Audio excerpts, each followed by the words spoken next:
Jay, that's strangely close to Daniel Jones from the Giants. Daniel, is that you? Beat the Chiefs.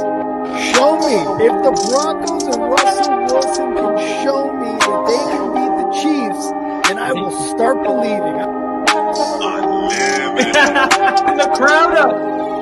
And so are this defense, and Kansas City won't snap the ball again. The Denver Broncos have beaten the Kansas City Chiefs. David Montgomery on the Lions, former Bear, gonna make this his revenge game for sure. David Montgomery gets the touchdown that ices the game. No! And there's the flag. There's flags. There's flags. There's flags. There's flags. Snap. Hold. Kick. Denver wins! Denver wins! Let's go! They open. No! What happened? Oh shit. Yo, what's up, everybody? Welcome back to the only football podcast tonight. There has just been more NFL free agency madness. We've got breaking news to cover. We've got signings. We've got trades. We've got releases.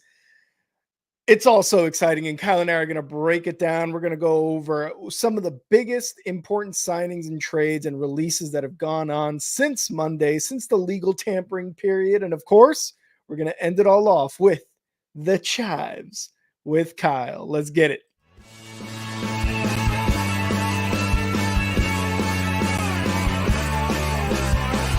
America is football. Football is America. If you don't like it, you can kiss your candy ass. For the moment in time, I don't give a damn. Oh my god! No! You love this. 30 to 27. No! Chiefs win. Chiefs win 30 to 20.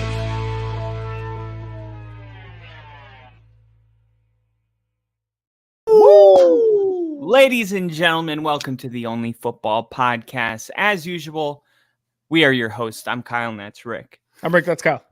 The Commanders are trading quarterback Sam Howell to the Seahawks in exchange of draft picks. Rick, I saw this and you're never going to believe this. I was upset. Because why were you upset? Because Sam Howell's the only quarterback that makes me feel good.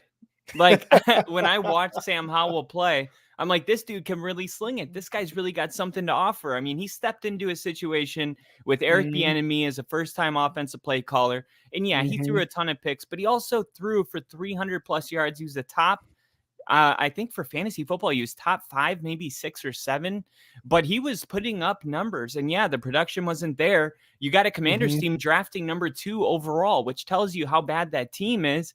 It reminds me of kind of the success that we saw Gardner Minshew have in Jacksonville. They were still going to draft Trevor Lawrence with the number 1 overall pick, but it wasn't really fair to judge Minshew off of that team.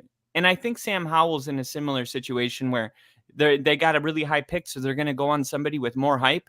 But I think whoever decides to kind of plant and just water the seed of Sam Howell, I think it's going to grow into something. I believe in that guy. He reminds me of Baker. A lot of Baker, same ceiling, I think, as well. Yeah, no, we all season we were talking about that, and you saw late in the season that it was starting to get a little bit on the like we don't have any more confidence in Sam Howell, because you saw that later in the season they were taking him out mid-game for Jacoby Brissett. And Jacoby Brissett was coming in, and look, people were making excuses. He's been sacked the most. He's been this. He's got a terrible offensive line. Blah blah blah. But Jacoby Brissett was able to come in with that same offensive line, with those same issues, and have great success. Pretty much, for the most part. Not great success in terms of like him winning games, but at least he was keeping people in it. Right. And while I love to talk about, Sam Howell going to the Seahawks, Kyle, let's talk about the elephant in the room right now. Let's talk about the elephant in the room. Breaking news just a few minutes before we went live.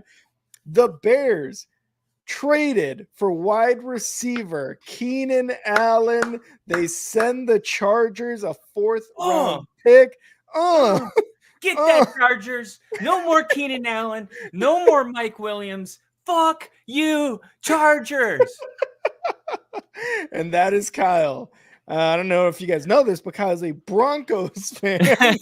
I'm so happy for you. Like, yeah, dude, this guy is really good at football. Like, you didn't, you got Mike Evans. You got Mike Evans. That's who you got. Yeah. It's not, it's like Keenan Allen has been a top 7 wide receiver, maybe top 5 in the league every single year. Yeah. He's slept on like the same way Mike Evans is. I'm telling you, the production is there. The injury concerns, yes. I get all that. And yeah, he's expensive, but dude, if you even get a fraction of what he's capable of, the Bears are going to be in really good shape. And they add another weapon. They lose Darnell Mooney. And Darnell Mooney, takes that number 2 role for the Atlanta Falcons. And it's like, okay, well, what are the Bears going to do? This is a massive upgrade from Darnell Mooney. Oh, well, 100%. And like you said, if we even get a fraction of what he's done, it's going to be a vast improvement over Mooney. And Mooney did sign with the Falcons. We'll get into that a little bit later. But like you have now Keenan Allen on one side and DJ Moore on the other. You got Cole Kmet, who has had his coming out party of being a very reliable tight end 2 seasons ago, and he's going to continue to do that in this offense. We just signed DeAndre Swift. Like, this is just like, this signing right here is like polls just going boom, motherfuckers. This is what you wanted. I just got Keenan Allen, another number 1 wide receiver alongside DJ Moore. This offense is going to be awesome this season. At least I hope so, because things like this happen and you're very excited. We talked about it on our Monday episode. Do signings like this make you excited? Do signings like this make you, when you are in free agency, you get a guy like Keenan Allen again with the injury issues, you're super excited. I'm very excited about the Bears getting him. But once what happens during the season, what happens during training camp, what happens during OTAs, blah, blah, blah. Like, that's the stuff that we're going to keep an eye on, because all the hype is right now this week during free agency and all that stuff. But once we get to the season, we got to see how the development is going, how this chemistry is going. I'm just extremely excited, and I'm hoping for the best for this pick. Yeah, and Bronco fans know Keenan Allen really, really well. I mean, he's a 6-time Pro Bowler. Yeah. He has a reputation as one of the craftiest route runners in the game. If you look at the way other wide receivers talk about Keenan Allen, notice that in the top 100, they always vote him pretty high. He passed that number. He's past 30, right? We're not saying that number this year because one of us is turning that number this year. But he's shown no signs of slowing down. Like, he's demanded a massive amount of attention every time he's fully healthy and when he's in the game. And Justin Herbert, that was his clear number 1 favorite target. And it's interesting to try to see, okay, well, are the Bears going to make Keenan Allen the number 1 target? Well, no, because DJ Moore. But it's like, wait a minute, but DJ Moore's chemistry was with Justin Fields, and is Justin Fields even going to be the quarterback? How much is the quarterback position affecting the wide receiver decisions? If it was clear that Darnell Mooney didn't have a great connection with Justin Fields, you could make sense of the trade. But if you're bringing in Caleb Williams, there's certain things that you just don't know, like what the chemistry would have been with Darnell Mooney. So what I see that kind of makes me the most confused, in one sense, it's like maybe the Bears just want to have 2 number 1s, and it's T. Higgins, Jamar Chase. Simple as that. Or I guess naturally, I'm just curious which person takes the number 1 role, because there's always a number 1. Jamar Chase is number 1. And DJ Moore had such an impressive season with his debut season with the Bears that it makes me wonder, are they going to be able, is Keenan Allen's performance going to be able to surpass that kind of a year? And if it can, then you guys, I hope you get the right quarterback because you have the right weapons, Yeah. I felt this way too. Last thing I'll say is, Yeah. with Cortland Sutton and Jerry Jeudy and Tim Patrick, like I've felt certain ways about my wide receiver core, but really it's like until you see them play together, like we always see big splashy name receivers match up and get paired. But how often does it really work out really well? I mean, even Deshaun Watson or Deshaun Jackson, no, not Deshaun Jackson, although he did bounce around a lot.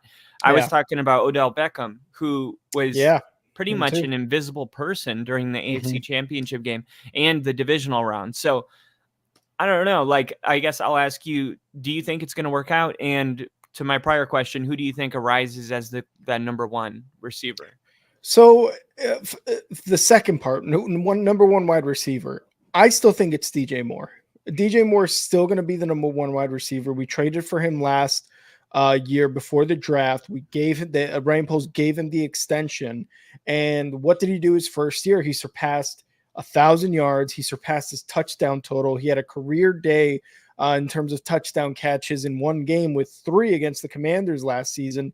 He's our number one. He is our clear number one. We traded a 4th round pick for wide receiver Keenan Allen, but he's got 1 year left on his contract that he signed with the Chargers, and it's for $18 million. Right? Like it's $18 million unless Ryan Poles within the next before the season extends him to or renegotiates. Or renegotiates. Number one wide receiver in that room right now on the Bears team is DJ Moore.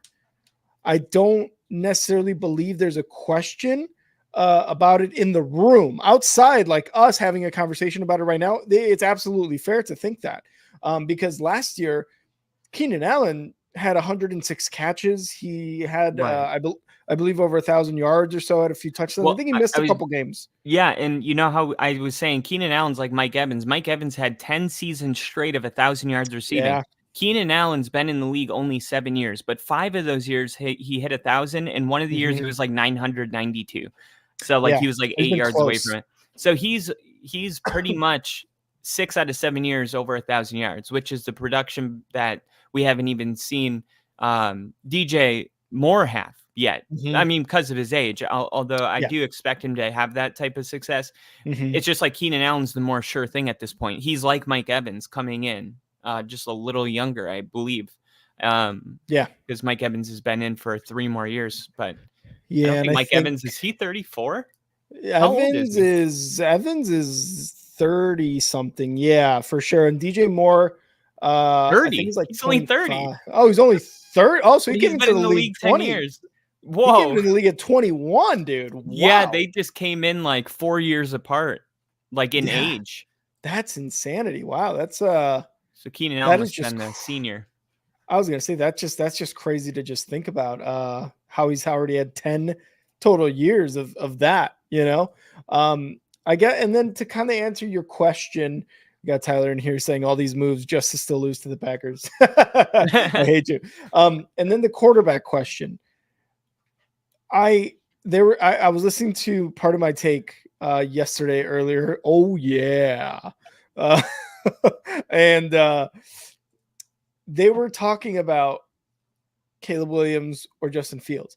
The entire locker room, and obviously the one at the very forefront of this on the Justin Fields team is DJ Moore, because he had a career year with Justin Fields at quarterback. The Bears, whatever Ryan Poles does, what's that? That was a career year for DJ Moore. For DJ Moore, yeah, I think in terms of touchdowns, I don't know about yards. I believe yards and receptions. I'd have to double check. So okay. Again, with whatever Ryan Poles does with the first overall pick, is he going with Justin Fields? Is he going to draft Caleb Williams? They were saying on that podcast that it's a bad move to bring in Caleb Williams if you are going to draft Caleb Williams while Justin Fields is still on the team. Mostly because that's going to bring some sort of division within the locker room. Oh yeah. You've got guys exactly like saying, no, Justin is the guy. Justin is my quarterback, blah, blah, blah, blah, blah. While you have this rookie Caleb Williams sitting behind him and being like, I'm the number one overall pick. He said it during the combine. I don't have a plan B. I'm going to be the number one pick. He already has confidence. He already knows who he is. He already knows what he wants. He wants to be a legend. He wants to win. He wants to played yourself. Just have that. Yeah, you played yourself. And that's the thing that's worrying me. That's what's worrying me. It's already happened. It's already happened. The market is just like Drew Lock. Drew Lock went to a team. Gardner Minshew got a 2-year deal from the Raiders. Jacoby Brissett is going to the Patriots. And why is Justin Fields so like the Bears got greedy, in my opinion. Exactly. It's like they're like, no, we want this kind of high value for this guy, and we're gonna hold him. And then if you're not willing to pay us that, then we'll just keep him. And it's like, no, you idiots, you can't keep him. They're too big of personalities to keep, and you should have known that before you got your backs against the wall. So now when Sean Payton calls and offers a 4th round pick for him, you can't really say no, because we know the position you're in. It's simple as that. And that's the one side that I'm looking at. I was like, is the Justin Fields trade market right now something that's happening because of Ryan Poles wanting too much for him? Right? Like, just like, oh, it's got to be a 1st or a 2nd or whatever. Or is it that teams have either enough film, have seen Justin Fields enough to be like, I would prefer not to trade for him? And especially at whatever price Ryan Poles is asking, at least what he's been asking. Like, it's either one of those sides, in my opinion, because like I said, like, we were waiting for Kirk Cousins to be signed. Kirk Cousins is signed. He's in the Falcons. Okay, so the first domino fell in the quarterback market. Now Justin Fields, right? No, Jacoby Brissett, Gardner Minshew, Drew Lock, Joe Flacco got signed. Like, all these quarterbacks are being signed, and Justin Fields is just still chilling there. I don't know, man. I like you said, maybe how do you Ryan think he Poles feels about that?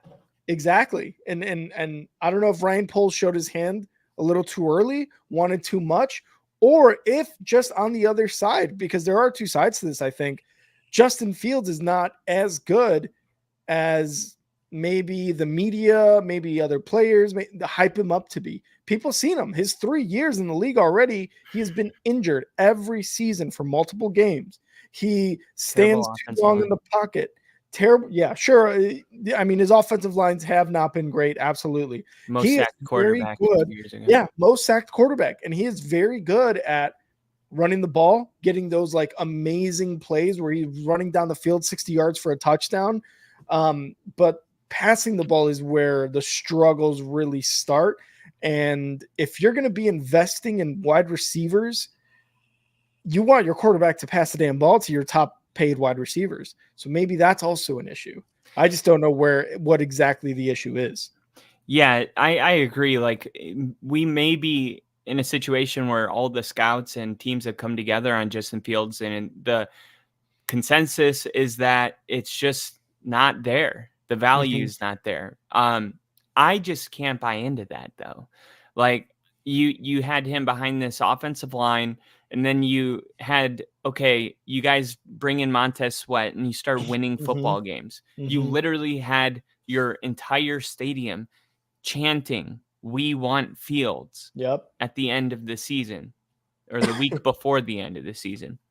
So I just don't understand what changed from how the fans felt when you guys were winning, 4 out of 5, 5 out of 6 games at the end, when you actually had a defense and this team was starting to get some kind of identity and people had their faith restored in Eberflus. And all of a sudden people were like, you know what? We do trust Ryan Poles. We do trust Eberflus. And now it's like, but Caleb Williams looks really nice. And it's like, me, it's been a fork in the road this whole entire time. And I thought the right thing for the Bears to do would to be having 2 first-round picks for the next 3 years and go with Justin Fields.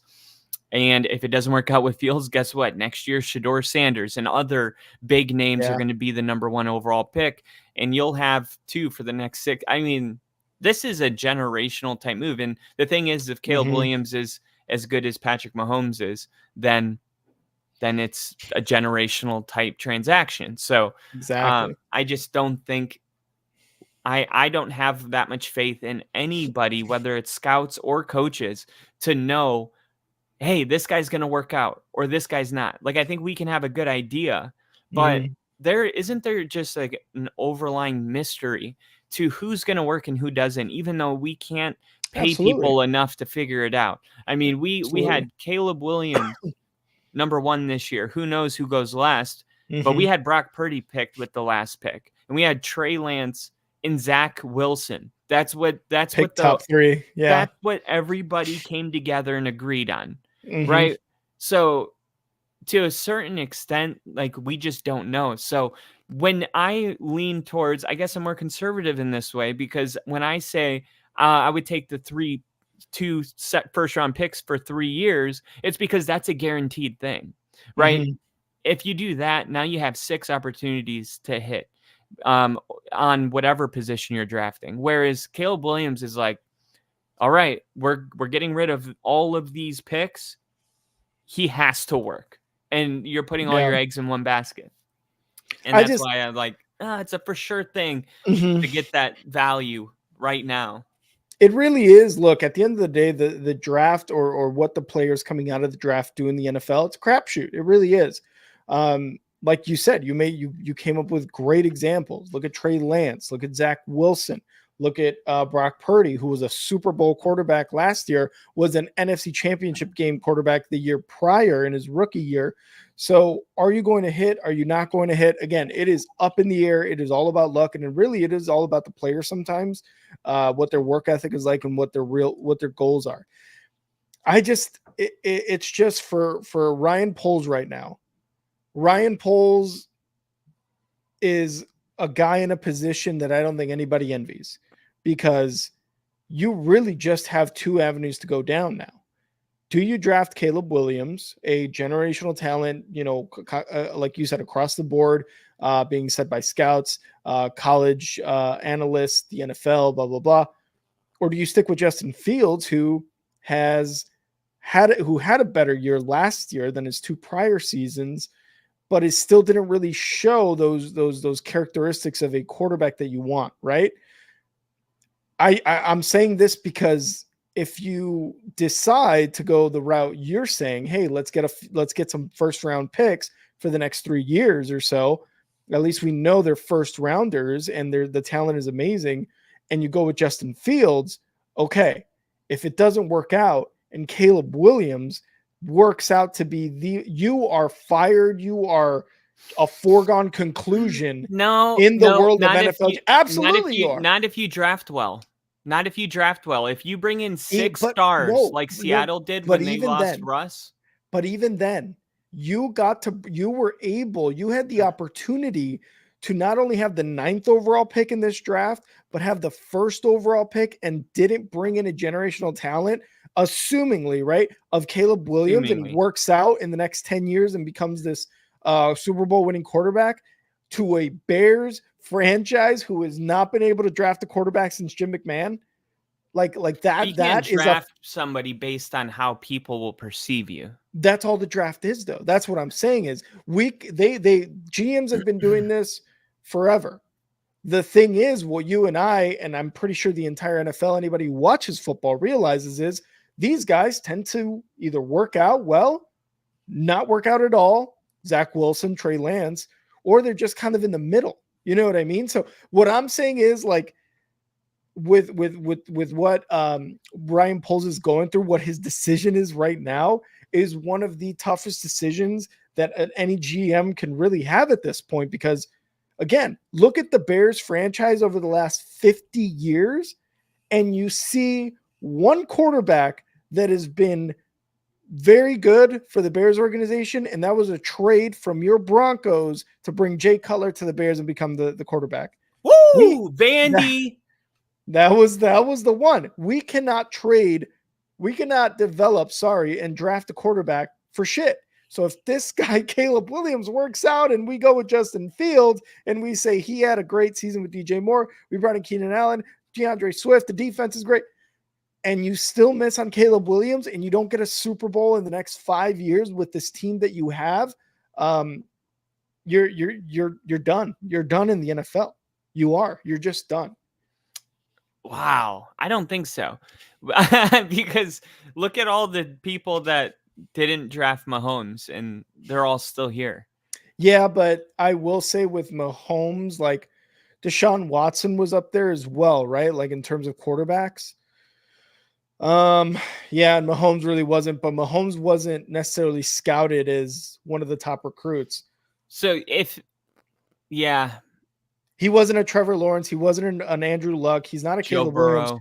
He wasn't a Joe Burrow during his time in Texas Tech leading up to draft. It wasn't a black and white, you pick them or you're a failure type of thing. I think ultimately, like, if the Bears are able to turn the number 1 overall pick into 3 first rounders, I think even if Caleb Williams is like a generational type talent, people still like, if the Bears didn't get 3 and it was like 2 or 1, like, no, that's a terrible thing. But I think there's a scenario, and the Rams and Detroit both were in it last year, where it's like, who won the Matthew Stafford trade? It's like, well, no one lost.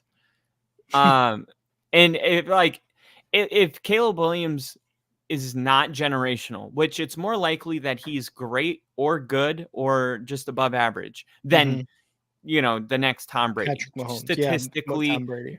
There's a lot of levels he could fall on that's less likely than elite. And if that happens, if he falls in any of those, the Bears did the right thing. It's like only if this very like unique thing, but most people are coming together and saying that it's going to happen, even though no one knows these things, but it's like they're right a lot of times. They were right about Andrew Luck, Peyton Manning, all the other people that they draft that high. But I guess you just have to look forward and say, is there going to be this kind of hype in the next 2 to 3 years? And how much do we believe in Justin Fields? Like, do we not believe in Justin Fields? Could he win a Super Bowl? Like, if he can, like, why are we chasing? It just seems like it's like the song by J. Cole, Love Yours, where he's like, there's always going to be a better bitch. There's always going to be, a doper house, but you're never going to be happy till you love yours.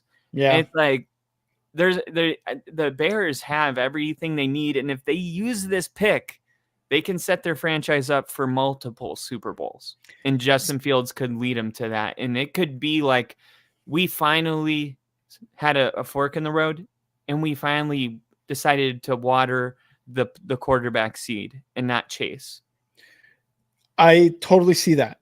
So the reason I'm leaning more towards Caleb Williams, right, is you kind of said it too. You're like, hey, if you go with Justin Fields and you trade the first overall pick for first round picks the next few years, you have to look at this also in the scope of where the Bears are at now. They have DJ Moore, a relatively young wide receiver who is having amazing season so far in his career. You've got a defense that just the last half of last season were doing really well. If you go Justin Fields, he's not the guy. And let's just take Caleb Williams out of the equation completely, right? Justin Fields isn't the guy. You don't pick up his 5th-year option. There's another year wasted of DJ Moore, Cole Kmet, 1 year off of DeAndre Swift's contract. Some of the contracts on the defensive side, Montez Sweat, Tremaine Edmonds, Jalen Johnson, those guys, right? And now let's say in 2 years in the 2025 draft, let's say you do draft another quarterback who's probably going to be the top rated quarterback, whoever that may be. That season becomes a rebuild year, right? Unless a CJ Stroud Texans type of year happens, you have just gone through 2 years of your improved defense, 2 years of DJ Moore and Cole Kmet and those offensive weapons. You're looking at year 2 of that quarterback as the 5th year of the Bears rebuild plan. The Bears rebuild plan has been in effect for the last 2 years. You got all these guys, you improved the defense over this last trade deadline, over last offseason with Tremaine Edmonds, TJ Edwards, and so on. Jalen Johnson, you just re-signed. So when you're thinking of it in the scope of what it means overall, you're not really looking to be competitive for another 3 years if Justin Fields does not work out and you go with him instead of Caleb Williams. I totally, because like you're saying, you still have first round picks for the next couple of years. You're right. But again, if we do end up going that route with Justin Fields and it doesn't work out, you don't pick up his 5th-year option, you draft a quarterback, that's another rebuild season. That's another 2 years in a sense that you really have to look at whatever happens. We're going to be better by this quarterback's 3rd year. So again, you're 5 years down the line of we've been rebuilding for half a decade. Right. You know what I mean? So that's the way I'm looking at it, is like, that's why I'm leaning more towards Caleb Williams, because at least now you know exactly what DJ Moore is. Keenan Allen can be another asset. And you know, you restart your quarterback market in a sense with money wise, right? That's kind of why I'm leaning towards that more, because in the entire scope of what the Bears are right now, Eberflus being the head coach and whatnot, that's why I'm leaning more towards Caleb Williams. So imagine this is hilarious. So imagine the Tennessee Titans really want to move up, okay? Mm-hmm. And they're like, we're going to give you 3 first-round picks. So next year, let's say Caleb Williams doesn't work out that well. Let's say he doesn't work out at all. He was like Vince Young. The talent was there, but something just goes wrong. Yeah. Okay. Or maybe even he's like who's the guy drafted out of LSU that went to the Raiders? Oh, I know who you're talking about. So, he got like $100 million contract. Yes, I can't. For the life of me, I can't remember his name right now. I think it starts with an M. It'll come to me. Jamarcus Russell. Jamarcus Russell. Yeah. So imagine like he turns out to be like a Jamarcus Russell or something. Okay, so next year, that'd be so bad. You draft the best wide receiver in the draft, which is probably going to be DeCorian Moore out of LSU. And then you draft another like dope ass edge rusher, like the number 1 edge rusher. All right. Then it's 2026. All right. The Bears are still loading up. With the first pick in the 2026 NFL draft, the Chicago Bears select Arch Manning, Texas. Oh my God. I'm just saying that would be 2 ridiculous. years away. Ridiculous. It seems like, oh, we never know when we're going to see a prospect like this again. In 2 years, Arch Manning will be all of that. And Nico, the guy out of Tennessee, and Dante Moore from Oregon, supposed to be the big 3. But like, there's always waves of this happening. So if you cash in on 6 first-round picks, because like you said, the cornerback position, the wide receiver, the edge, these guys are coming out of college more pro ready than ever. The quarterback position's the one where you're gambling. So if you could take 5 of those 6 picks and draft wide receivers, corners, and edge and positions that work out, you could just draft Arch Manning, just push it down the road a little bit and have fun acquiring an all-star team essentially in the process. Yeah, but you're also hoping from here, from today, you're also hoping that Arch Manning becomes as hyped as Caleb Williams or as Trevor Lawrence or Luck. Well, leave it to the media to find someone to hype up. Yeah, but you're right. You're right. Absolutely, that will happen. I just think that you cannot go this draft without drafting Caleb Williams. I really do not think you can pass up. Like, again, Justin Fields, what he's done, the excitement he's brought me and all Bears fans across the nation has been awesome, man. Like what he did in his year 2 when he was the full starter, like it was, we all had hopes of that game, that week 1 game against the Packers this past season. We're like, we're going to fucking crush you guys. Justin Fields is going to be our first 3,000 plus yard passer over a season. He's going to run all over Green. And what happened? They fell flat on their fucking asses. It's personal. They fell flat on their asses. And throughout the entire season, it just felt that way. It felt like we could never win. That's just what it felt like. So I think, again, and that's why he doesn't wear any more Bears gear, right? That's what you said.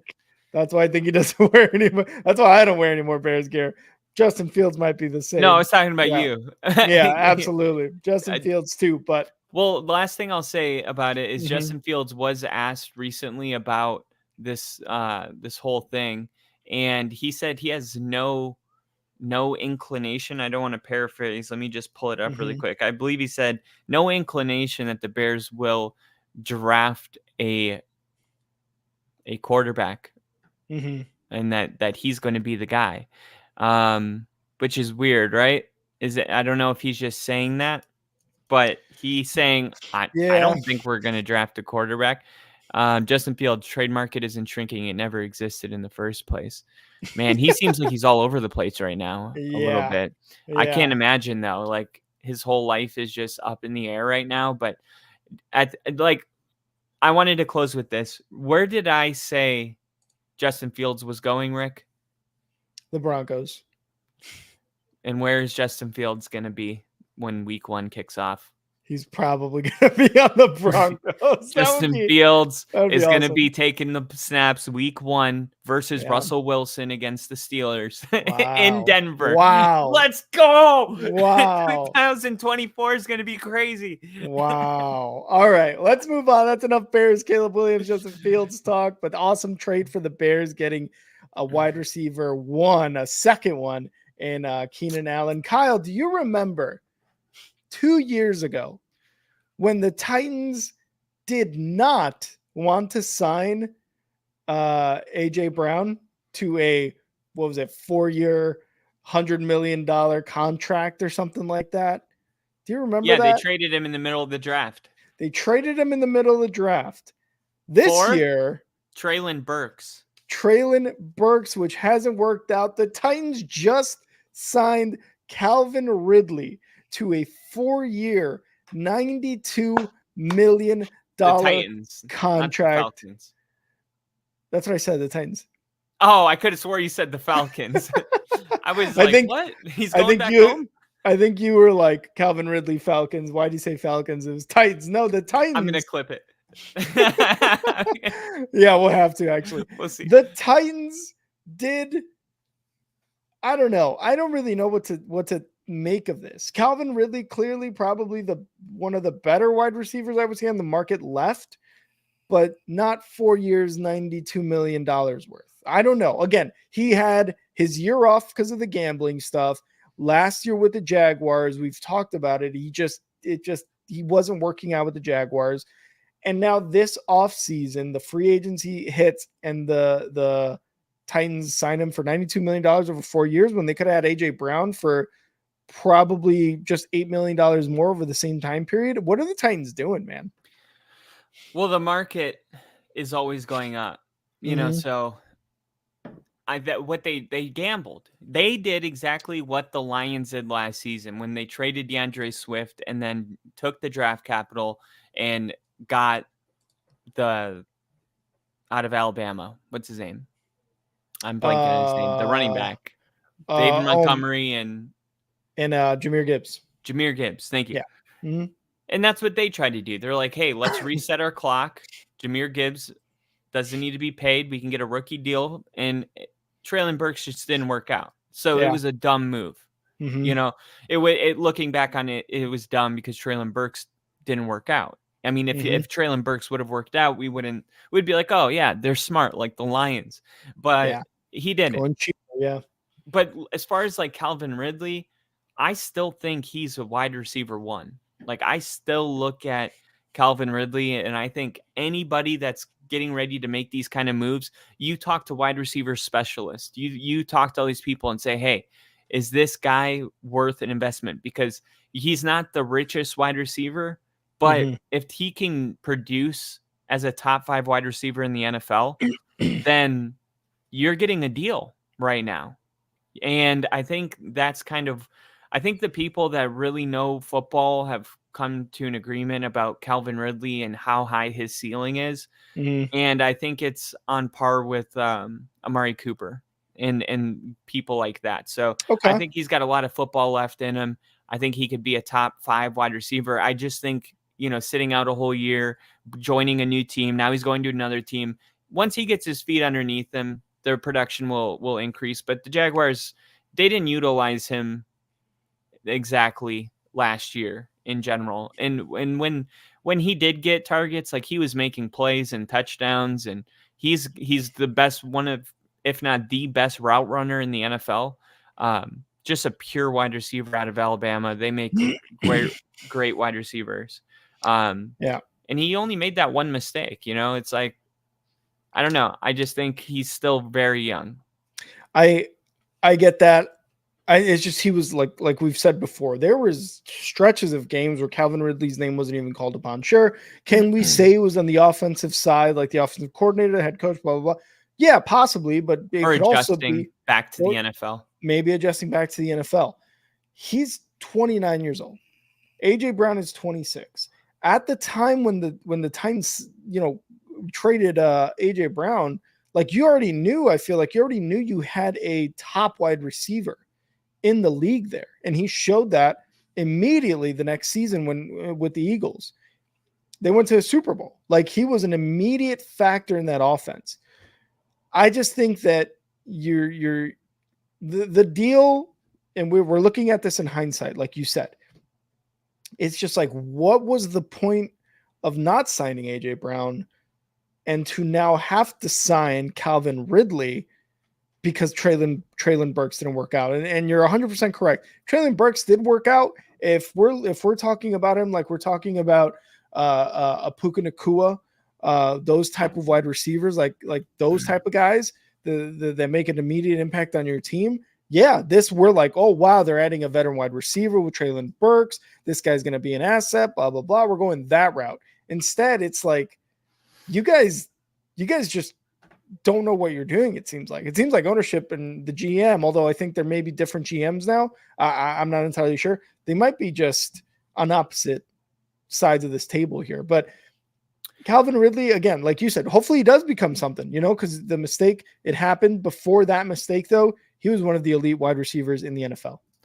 Well, they might all. I mean, Treylon Burks is a little bit of still an unknown, and they don't have to pay him for 2 more years because they drafted him in 2022, and he had 444 yards that year, and then last year he only had 221. Both seasons, though, only played in 11 games, so injuries and stuff like that.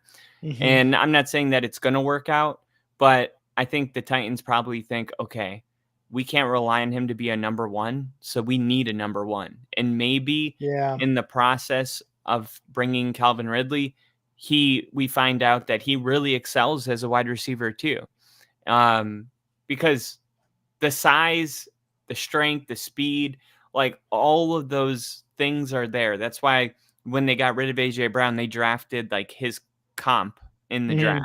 Mm-hmm. So the upside is there if he can stay healthy. And the real question though is like, are we really? What are we doing with Will Levis? Like, are we really riding with him? That's or is because when you start bringing in wide receivers, it's like maybe they're just like, hey, we're gonna find out one way or another if Will Levis is our guy, and we're gonna do it by bringing in enough talent for him to succeed. And if he doesn't, so be it. But it's not going to be because of like the Bears and Justin Fields. Yeah, and that's definitely a very good question about like what are they doing with Will Levis? Because they brought in who did the Titans just bring in? They brought in another quarterback. Hold on, maybe we're going to talk about him here soon because I'm like they did bring in another quarterback.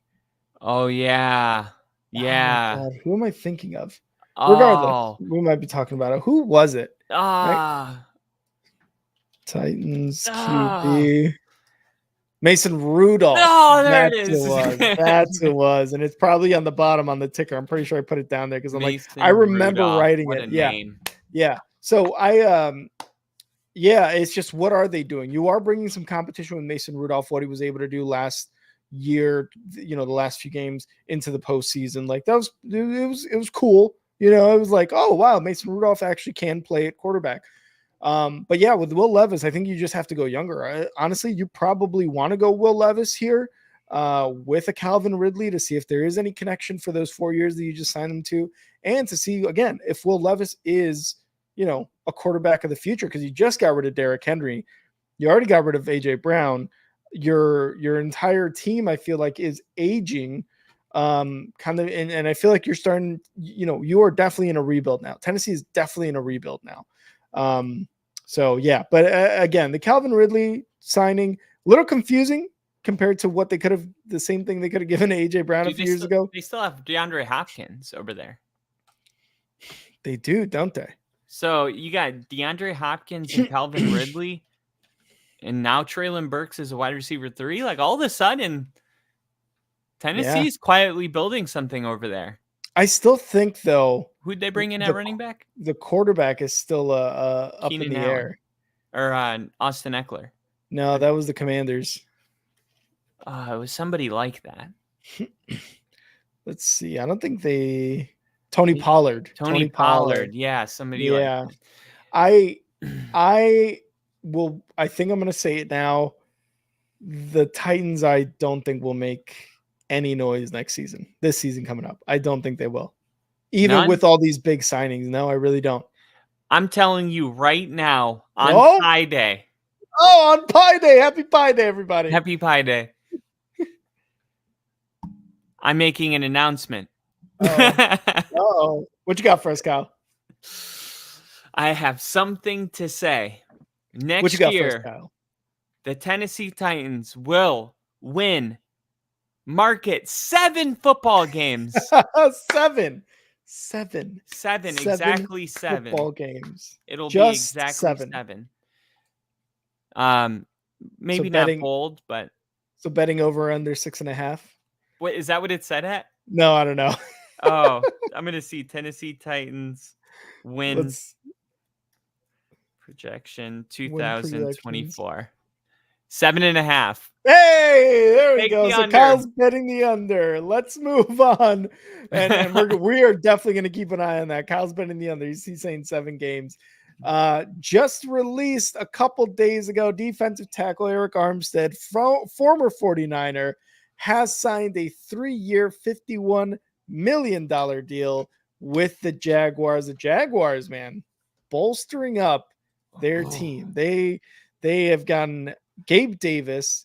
They just brought in Mac Jones, which we did forget to talk about on Monday, and Arik Armstead at the edge position. Are the Jaguars, Kyle, with this pickup? What are the expectations, I guess, from you for the Jaguars next year? To be in the AFC Championship game.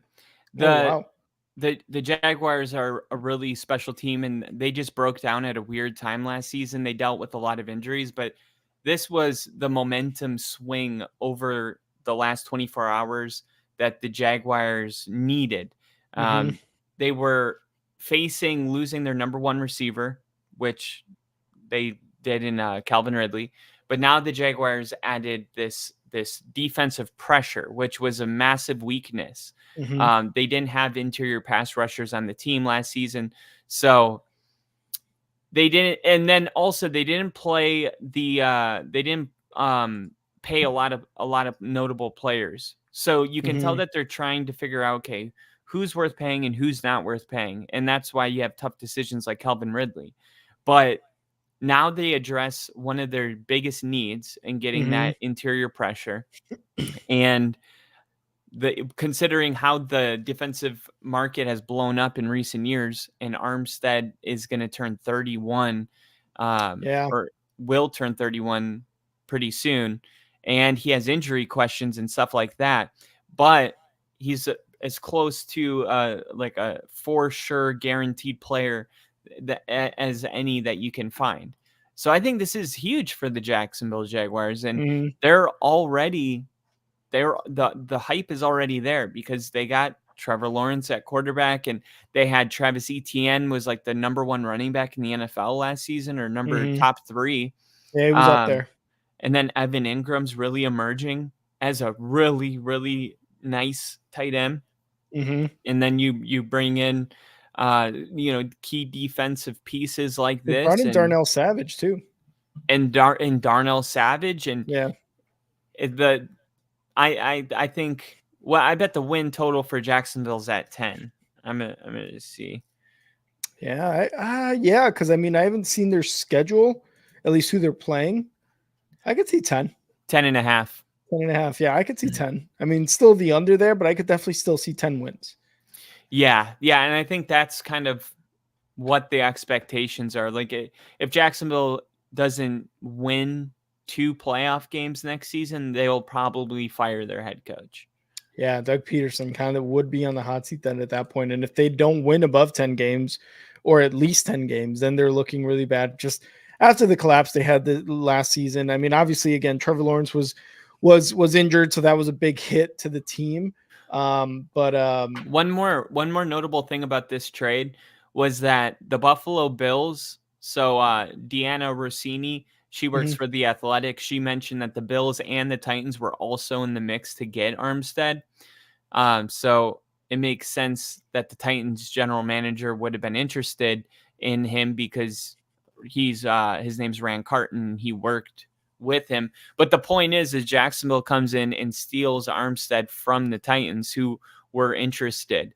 And remember how we said sometimes it's like you get a double whammy, like when the Eagles took Saquon Barkley. It's like not only do we add him, but now we don't have to face him twice a year. And the Jags kind of came in and swept Armstead, making Jacksonville his home when Tennessee was going after him pretty hard. So the deal, I think you mentioned it already, 3-year, $51 million. So it's pretty solid deal. I don't have in front of me the value because PFF has projections of what kind of contract people are going to get, and it kind of helps you see the value. But I'm gonna pull it up from now on because there was a lot of deals, man. There was a lot of deals to go over. There's a ton, and we're gonna go over another one here. Oh, here it is. What is it? Okay, 3-year, $51,017,000 PFF projected contract, not applicable. Oh, it's the only one that doesn't have it. Okay. Really? Yeah, it says PFF. It's on the bottom, but it says, of course. Yeah. Of course, the one Kyle Worley wanted was like, yeah, we don't got it. I could probably here. This is what I'm looking at. So this is the PFF page. So here's like Eric Armstead, and then it says right here PFF projected contract on the bottom, NA. But normally it'll say like, look at this is DJ Reader with the Lions. PFF projected a 3-year $45.75 million, and he signed a 2-year $27 million. So the value is an A plus. So it's just like a little peek of what I'll be looking at going through here. I like it. Smash. Okay. All right, let's go to our next signing. Wide receiver Curtis Samuel, former Washington Commander, has signed with the Bills, 3 years, $24 million. The Bills just lost Gabe Davis, so they had to come up with something else. Another wide receiver on the other side, opposite of Stephon Diggs. And Curtis Samuel, not a bad pickup, I would say. Curtis Samuel kind of, I feel like, overshadowed by Scary Terry there in Washington, but still came up clutch in some games. I mean, not also they also had another wide receiver, the rookie in Washington. What was his name? I forget his name. Was it Jahan Dotson too? Dotson. Maybe. Yeah. And there was one other one, I think. You're probably thinking of the running back Brian Robinson. Yeah, maybe Brian Robinson. Like, I feel like that offense kind of ran with those 3-4 guys, and Curtis Samuel is just kind of like an outlier. Like, yeah, he would make some plays every once in a while, and he looked good. Like, let's not play his skills down. He looked good when he was definitely involved with the offense. The Bills, I think, are going to make a good signing, and this is one of those, like, Josh Allen is going to make Curtis Samuel a very good wide receiver, in my opinion. Josh Allen? Mm-hmm. Oh, shit. Yeah, you're right. Like, yeah, I think this is going to work out. Yeah, this already looks pretty good for Curtis Samuel and the Bills, really.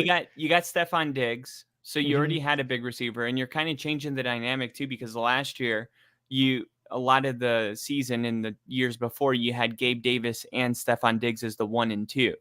And those are two big wide receivers. So now you bring in Curtis Samuel, who's 5'11", 195, not Gabe Davis, who's like 6'4".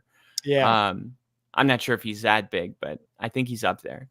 He's a big possession wide receiver. But now you bring in kind of an elusiveness to your offense that you didn't really have the luxury with Stephon Diggs and Gabe. And Stephon Diggs is one of the best in the league. It's just you need that kind of fast, twitchy, over the middle kind of wide receiver. Like That's what Jerry Jeudy's going to bring to Cleveland. That's what Mhm. Curtis Samuel's going to bring to the Bills. And it's really just up to the play callers to know how to use these type of talent. Because when they get to the right place and they're used the Mhm. right way, they're over 1,000 yards. And I'm So I yeah, wouldn't and be I'm shocked. yeah, and I'm trying to see what like if the stats are pretty similar between Gabe Davis and Curtis Samuel. I mean, they really kind of are. I mean, Gabe Davis last year targeted 81 times, 45 receptions, 750 yards, and 7 touchdowns versus Curtis Samuel, 91 targets, 62 receptions, 600 yards, 4 touchdowns. So Gabe Davis is definitely more of that like touchdown threat where he's catching a ton of touchdowns, but not necessarily getting those number one wide receiver targets and receptions. And neither is Curtis Samuel, which I feel like with what's been going on with Stephon Diggs and you know his I guess emotional outbursts, being mad about maybe not getting as many looks from Josh Allen and you know a couple of years prior to last season. Maybe that's a good thing. Again, I think he's just going to benefit from again Stephon Diggs being the number one and Curtis Samuel still being a guy who can bring the ball in on targets and get touchdowns. So I think this is a pretty damn good pickup, especially to replace Gabe Davis. You still got a couple tight ends and Knox and the other guy. I forget the other tight end's name. Yeah, he really exploded. But you have a tandem there, a tight end tandem with Stephon Diggs with a running game Kincaid. now. What's that? Dalton Kincaid. Dalton Kincaid, yes. So Curtis Samuel adding him to that offense again, kind of taking that Gabe Davis role. I mean, he can break out. He's only 27 years old, I think, going into next season. And yeah, Gabe Davis is going to be 25. He's just a little bit older, but yeah, I think he's going to thrive in that offense for sure. And I just pulled up his advanced stats here, and his grades are pretty. One thing is, it looks like he can be a little inconsistent. Like he has some games where he's graded at like 42, 48, 58, 59, and he has games where he's all the way up to 86 against the Cowboys week 12. Yeah, I remember that game. So he went off. Yeah, I can tell on the numbers, but if he can get probably more consistent quarterback play, he can become more consistent himself. I think this is a really good move for Buffalo. This is a sneaky move. I would keep an eye on Curtis Samuel. He runs a 4.31. He's like, a fast boy. 4.31. Like, yeah. Bro, 4.31? 4.31. One? That's almost a 4.2. Almost. This dude's about to open up Buffalo like they've never been opened up before. Oh, they're gonna be so opened up. They're gonna just be able to walk through Buffalo. Oh my God, you're not gonna be able to smash enough tables to get through this hole. It's just gonna be a gaping hole where the table used to be, where it got smashed. And Curtis Samuel's gonna come inside. He's gonna come inside. Talking about coming inside, Joe Flacco, quarterback, comeback player of the year, has signed a 1-year, $8.7 million deal to be the Colts. Oh my God, backup quarterback, backing up Anthony Richardson. He's getting paid so much. He's getting paid almost $9 million to be a backup. And I saw an interview with him on the Pat McAfee show. And he was saying, he's like, no offense to all these other guys who got, signed quarterback wise. He's like, but I was looking over at my wife and I'm like, are they serious? What the fuck? Why haven't I gotten signed? Am I going to get signed this year? Like, he was totally like, look, there's a confidence when it comes to quarterbacks and you need to have that. He had it while all these free agent quarterbacks were being signed and traded for. He was very much like, why the hell have I not been signed yet? What is the deal here? And look, he becomes the backup quarterback for the Colts. Pat McAfee was obviously very excited to have. He expected to get signed? Yeah, he definitely expected. Look, I think I wouldn't be shocked if he didn't. Like, I don't know why he thought that. Comeback player of the year, the Browns let him to the playoffs. He didn't even go to the right guy. Well, sure, but he still won it, and he still went to the playoffs with the Browns. And we saw Joe. Bo, he played the last He 6 threw like games. 3 pick sixes in the game. Absolutely, but he was slinging the ball. You know, that's who he is. But the last 6 games, and you I take never your bought team to in. the playoffs. I think that's worthy of a contract the next season. I don't know. Kyle's like, nah, I We don't buy ran it. this experiment 6 years ago. Unless he's getting better somehow, like Kyle is like holds a grudge. Kyle no, I'm holds a just saying we grudge. tried. He is just, I remember the first time. This is like OG only football podcast. The first time I talked about Jay Cutler playing on the Bears and how good he was for us, he's like, imagine Jay Cutler being the best quarterback you had in your franchise. And I was like, fuck you, dude. We had the number one offense with him, Brandon Marshall. Like, so Kyle holds a fucking grudge.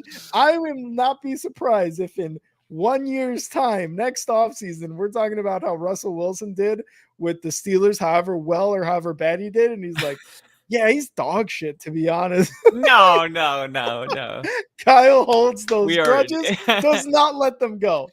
I'm just saying, Joe Flacco is lucky to have a job, and yeah, the hype of like, especially a job where he's getting paid this much, like it's just like it reminds me of Miley Cyrus, you know, in a lot of ways. Where at the Grammys when she won her award for Wanna "I see where Can this Buy goes. Myself Flowers," Yeah. but you got to sing it like Miley Cyrus. I can buy myself flowers.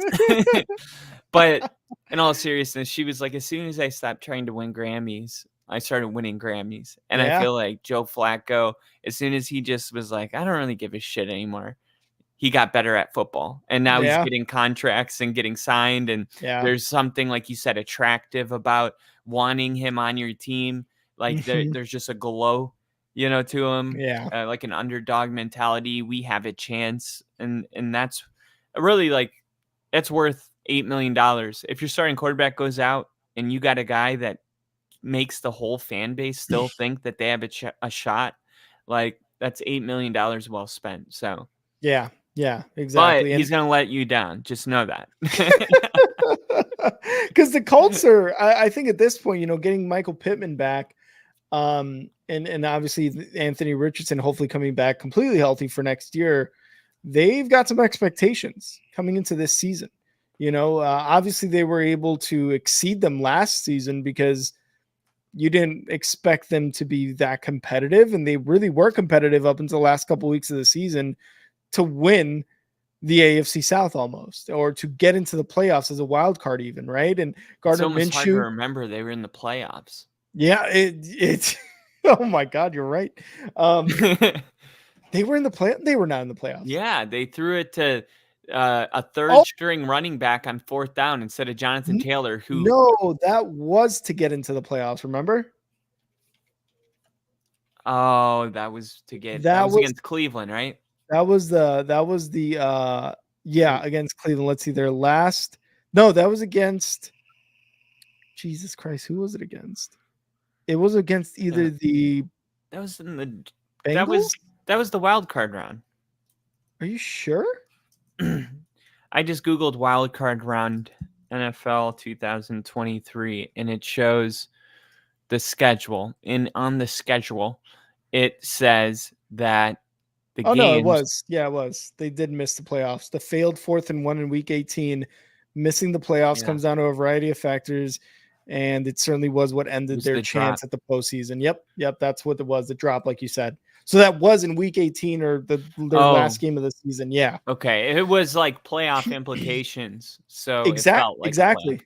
100%. And the feelings were definitely there. I'm sure all Colts fans were like, this remember is Ginger? a fucking playoff game. Yeah. Ginger was like, what the fuck? You give it to this no-namer on 4th and inches or whatever.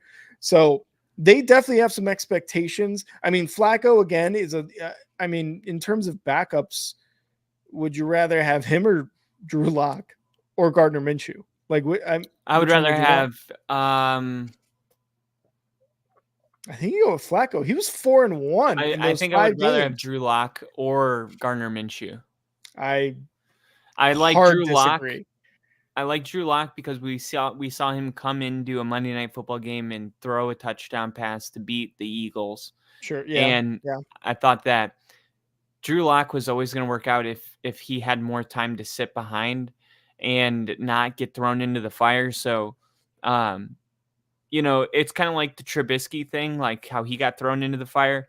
But when you guys put Trubisky back in the game for Pittsburgh, it was like he didn't improve. Drew Lock did show like improvements when we saw him. So like as long as the quarterback's trending the right way, they could be late bloomers. Ryan Tannehill was a late bloomer. Baker Mayfield might become a late bloomer. He might be, yeah. So you just never know. Whereas Joe Flacco, yes, you do know what you're going to get, but there's not really an upside that is going to like shock you, in my opinion. And with Gardner Minshew, he's the same guy, almost like a slow incline in performance. And yeah, I think that's exciting. I'd rather go with a guy like Gardner Minshew or Drew Lock for sure. I want to go with Gunslinger Joe Flacco, baby. That's who I want to go with. We've done it. Gunslinger Joe Flacco. And that's why you're saying you'd rather have Gardner Minshew, because you know that dog shit season he had. Yeah, that dog shit season he had with Denver. You were like, Flacco fucking blows. When you need him the most, he throws 3 pick sixes, and he literally has no emotion about it. He falls asleep when he's winning. He falls asleep when he's losing. There's no energy. At least Drew Lock's on the sideline rapping Young Jeezy the whole time. Like, I want some of that on the field. Good point. And speaking of wanting some of that on the field, the Ravens get a running back, and it is 30-year-old former Tennessee Titan Derrick Henry for 2 years, $16 million. The Ravens just got rid of Gus Edwards. Fuck you. Fuck you. They just got rid of Gus Edwards. They've got a couple other running backs on their roster, but really, I think Gus Edwards was definitely that goal line guy who basically got all the touchdowns for them, in the running game. And Derrick Henry adds both that and still can have that tractorcito type of games where he rushes for 200 plus yards or so. Kyle called it one of the games last season. He's like, I think Derrick Henry's going to have one of those OG Derrick Henry games where he rushes for like 200 yards, 2 touchdowns. What did Derrick Henry do that week? He rushed for almost 200 yards and 2 touchdowns. So he still has the potential to do so. I do kind of like that they're bringing in Derrick Henry along with those other running backs. I think it was Justice Hill is another one of those guys, because you can kind of sprinkle him in with those guys, because they were effective last season on the ground. They were one of the better running football teams. So you bring in a Derrick Henry, I think it just elevates that running back room and gets you another goal line guy like Gus Edwards was for them. I hate the Ravens with a passion. Ravens flock, whatever the flock that is.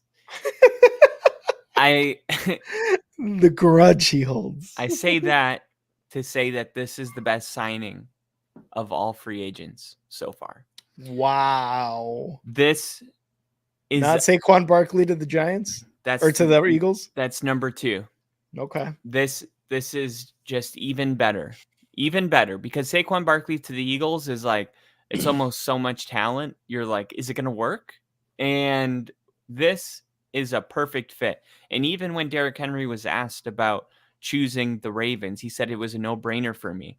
And he said, I knew where I wanted to be. I love the style and physicality. It fits my style of play. He's right. He is a Baltimore Raven. That's the way Derrick Henry plays the game of football. He plays with power. He plays with all of that.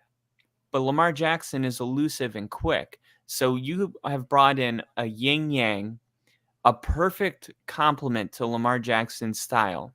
And you've upgraded at the running back position. And I made a short about this, but if you say, oh, he's regressed in the last 3 years, he's taken a step down. The question is, where are we stepping down from?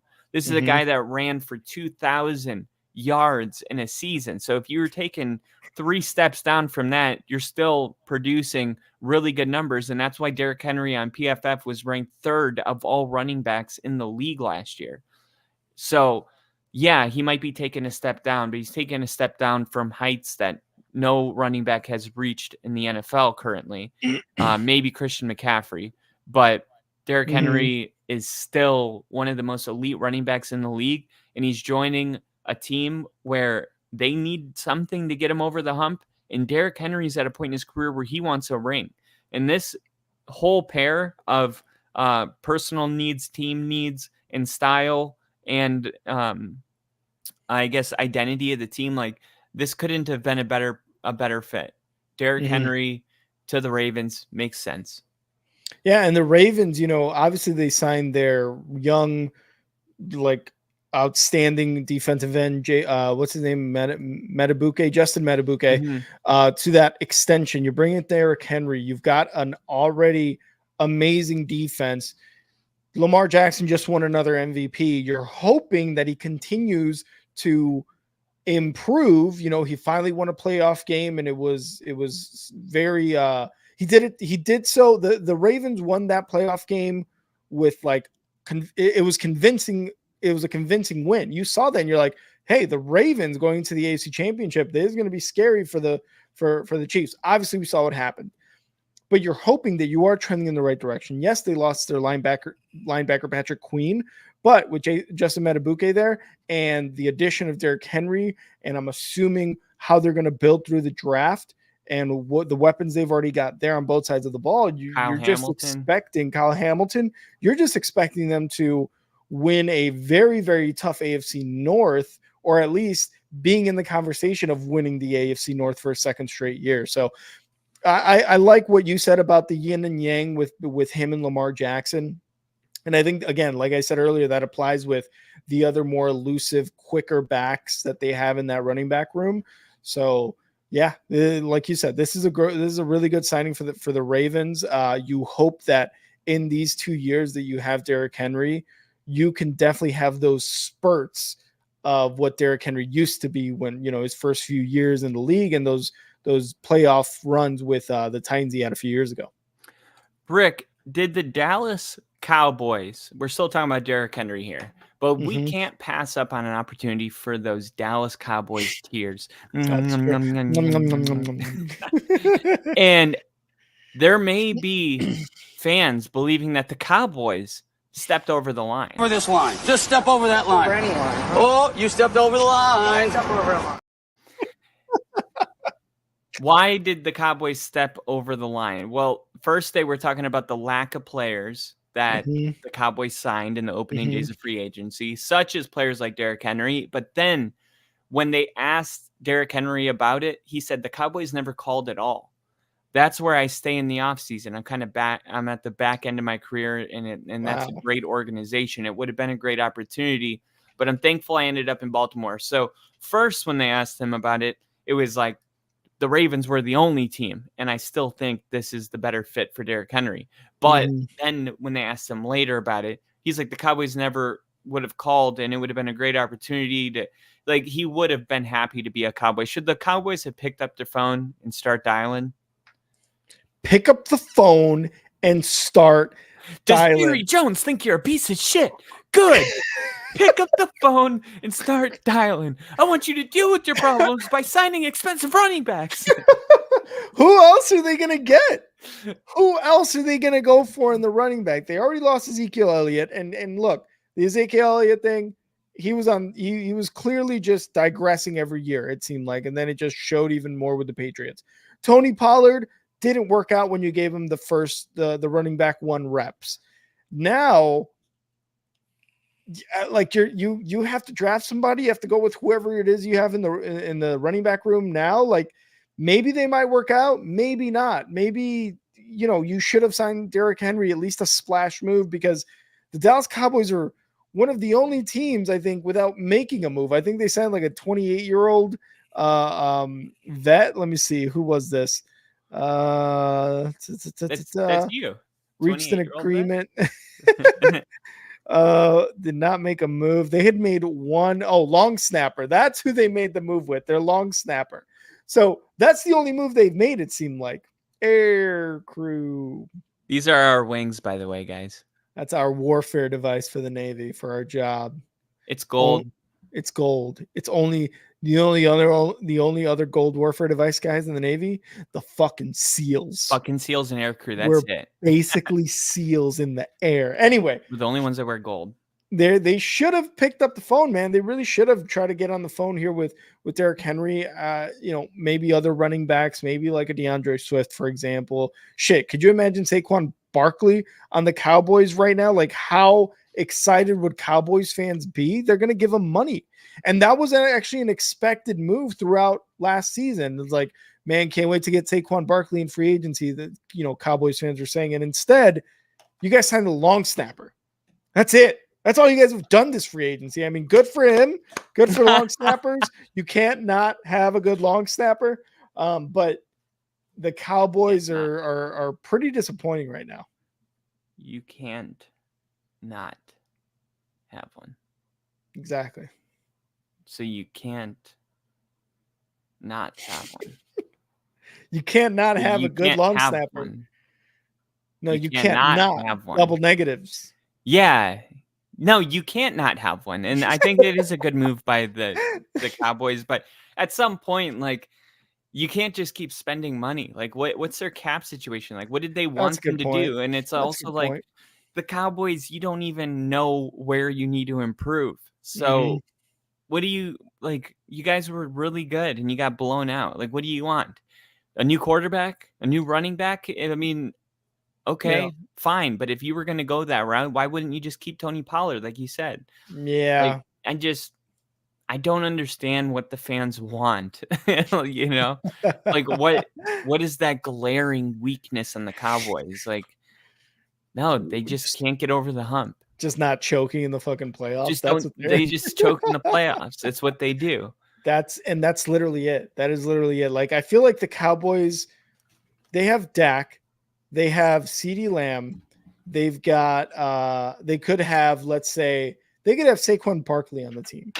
They could have Jamar Chase as another wide receiver on their team. They've already got Micah Parsons on the defense, and they will still lose in the first round of the playoffs. Like, that's just how the Cowboys are built. It seems you can't say that for sure. No, I can say that for sure. Watch. Pretty close. For sure. Well, Skip Bayless, I mean, that guy, he has to rebuy gear all the time. So it doesn't matter because he way every time the Cowboys lose.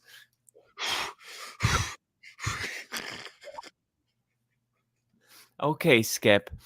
No, I'm just so over the Cowboys. Like, the way they lost, I was pretty high in the Cowboys all season too. So like, it kind of takes a toll, Yeah. And I'm 100%. Not even. But could you imagine being a fan? It's like we all have to deal with this, but it's different. It's like we all have our own version of suck. Yeah. It's like the Cowboys version is so weird. It's like they win, just never when it matters. And just honestly never when it matters. And it's kind of like they win all the other games though. It's like, it's just one of those shitty things. It's I'm trying to liken them to a team. It's almost like the Chargers were when Phillip Rivers was the quarterback. It's like, you guys are so good year in, year out. You have LT as a running back. You have all these awesome guys on the defense, and yet you could never, ever make it to the Super Bowl. Ever. Just cursed. It's like Bruce Almighty. There's this anti-Bruce barrier I can't get over. Oh, God. So that's what they're turning into, but that's what they've been for 20 years. It seems like. I mean, 24, 25 years now, it seems like. Well, moving forward, this is one that I opened up with, so I was really excited to talk about. Now, the first day the teams are allowed to make trades since the Seahawks acquired Williams, John Snyder, and Mike McDonald have made a trade to bring in a potential quarterback of the future. I am talking about Sam Howell. I love this trade. I love this trade. So here's what the trade was. The Seahawks received Sam Howell and a 4th round pick and a 6th. So the 4th is 102.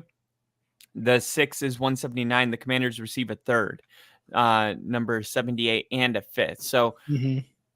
you get what, a 4th and a 6th, and you receive a 3rd and a 5th. That's pretty good. Yeah. And for the Seahawks, I think it's a good trade for the Seahawks. It's a good trade for the Commanders if they're going to Mhm. draft a quarterback anyway. Mhm. But the Seahawks, they faced Sam Howell last year when the Commanders played the Seahawks at Lumen Field, and he led a game-tying touchdown in the 4th quarter of that game and set up a game-winning field goal drive. The Washington tied it, and Geno Smith got the game-winning field goal. Yeah. So the Seahawks, though, they got to see up close Sam Howell in his talents. And yeah, it's like if you saw Sam Howell last year at the right Mhm. moments, you're convinced, you're hooked. Like it's like it's just The like right we were being moments. programmed. Like if there's certain points of last season, like 10 minutes left in the 3rd quarter, week 2, Mhm. and you saw those moments that took place, you can't unsee that no matter how Mhm. many interceptions he throws. So Yep. that's why he's so intriguing. It's because it's like, what if we could get rid of the bad and only keep the good stuff? Like when Jameis Winston threw for 30 INTs and 30 touchdowns. It's like the Yeah. upside's there. Can we get rid of this other stuff? And that's why he's so young. Mhm. He's still growing and learning. And this was his first year starting. Mhm. And I don't know, it just seems like sometimes the diamond is hidden right in front of you in plain sight. Mhm. Sometimes it's Sam Howell. And I'm really excited to see what Sam Howell can do. At bare minimum, he's going to compete for the starting job, and I wouldn't be shocked if he wins. Yeah, I could see that. I actually really could see that because like you said, there was games where he was just on it, 300 plus yards, 3 touchdowns. Like we were saying that at the beginning of the season where we're like, Sam Howell might be a fucking franchise quarterback for the Washington Commanders. And they just kind of stumbled upon him, right? Like it might just be a Brock Purdy situation in a sense. So for him to go to the Seahawks after kind of a terrible ending to last season, the Seahawks, I believe they gave Geno the year deal, right? If I'm not mistaken, they didn't necessarily say, Geno, you're our guy. And I think Geno and the Seahawks and really everyone around the NFL knows that. Like Geno isn't going to be a franchise quarterback. Like he is definitely like one of those bridge type of guys. And if you have an awesome season, awesome. You know what I mean? Like, great. Thank you for helping us because you might be able to win a couple games here That's and what there. people thought about Baker. Also, that You you're can right, always but prove people wrong. absolutely you can. And Baker's contract clearly shows that. It's just that Geno's now is kind of showing the opposite. Yes, the Seahawks 2 seasons ago gave him that 2-year contract, and we're like, hey, this is 2 years, an opt out after year 1, whatever. But with this pickup of Sam Howell, great competition, I think, going to be going into it. And really, even no matter who ends up being the starter, you are confident in the backup to come into a game if the starter is injured and win you a game. Just like Drew Lock last season when he won that game when Geno was injured. Seahawks fans were probably just a teensy bit nervous about Drew Lock coming in. Let's be real. But they can feel a little bit better with a Sam Howell and Geno Smith there, right? So you said he could possibly win it. I still think Geno may win the quarterback starting position, but Sam Howell again, like I think you got a good option there. The picks though, I don't know. Maybe you should have just given up one. Like why two rounds? I don't get it. I think they gave up 2 rounds because so like the way it works is like let's say a 3rd and a 5th equal a 4th round pick. So if the Commanders were trying to, I guess, get a 5th round pick, they gave a 4th and a 6th in order to get the value of a 5th, and then getting a 3rd and a 4th, or a 3rd and a 5th instead. So they like jumped up, I guess, on 2 picks. So they gave them they gave him 2, and in return they get to move up 1 round in both of those 2 picks. So like that's the value for Sam Howell.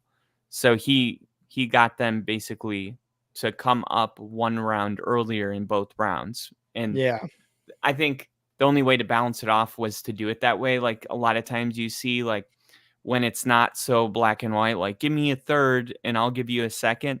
This is the sneaky way they do it on the back end. Give me a 5th and a 7th, and I'll give you a 6th and a 4th. Oh, And okay. it's like, Okay. Okay. Yeah. So on the front end, it's more like first, you gave me a 2nd, much more, unless it's like a blockbuster, like 3 first-round picks or something like that.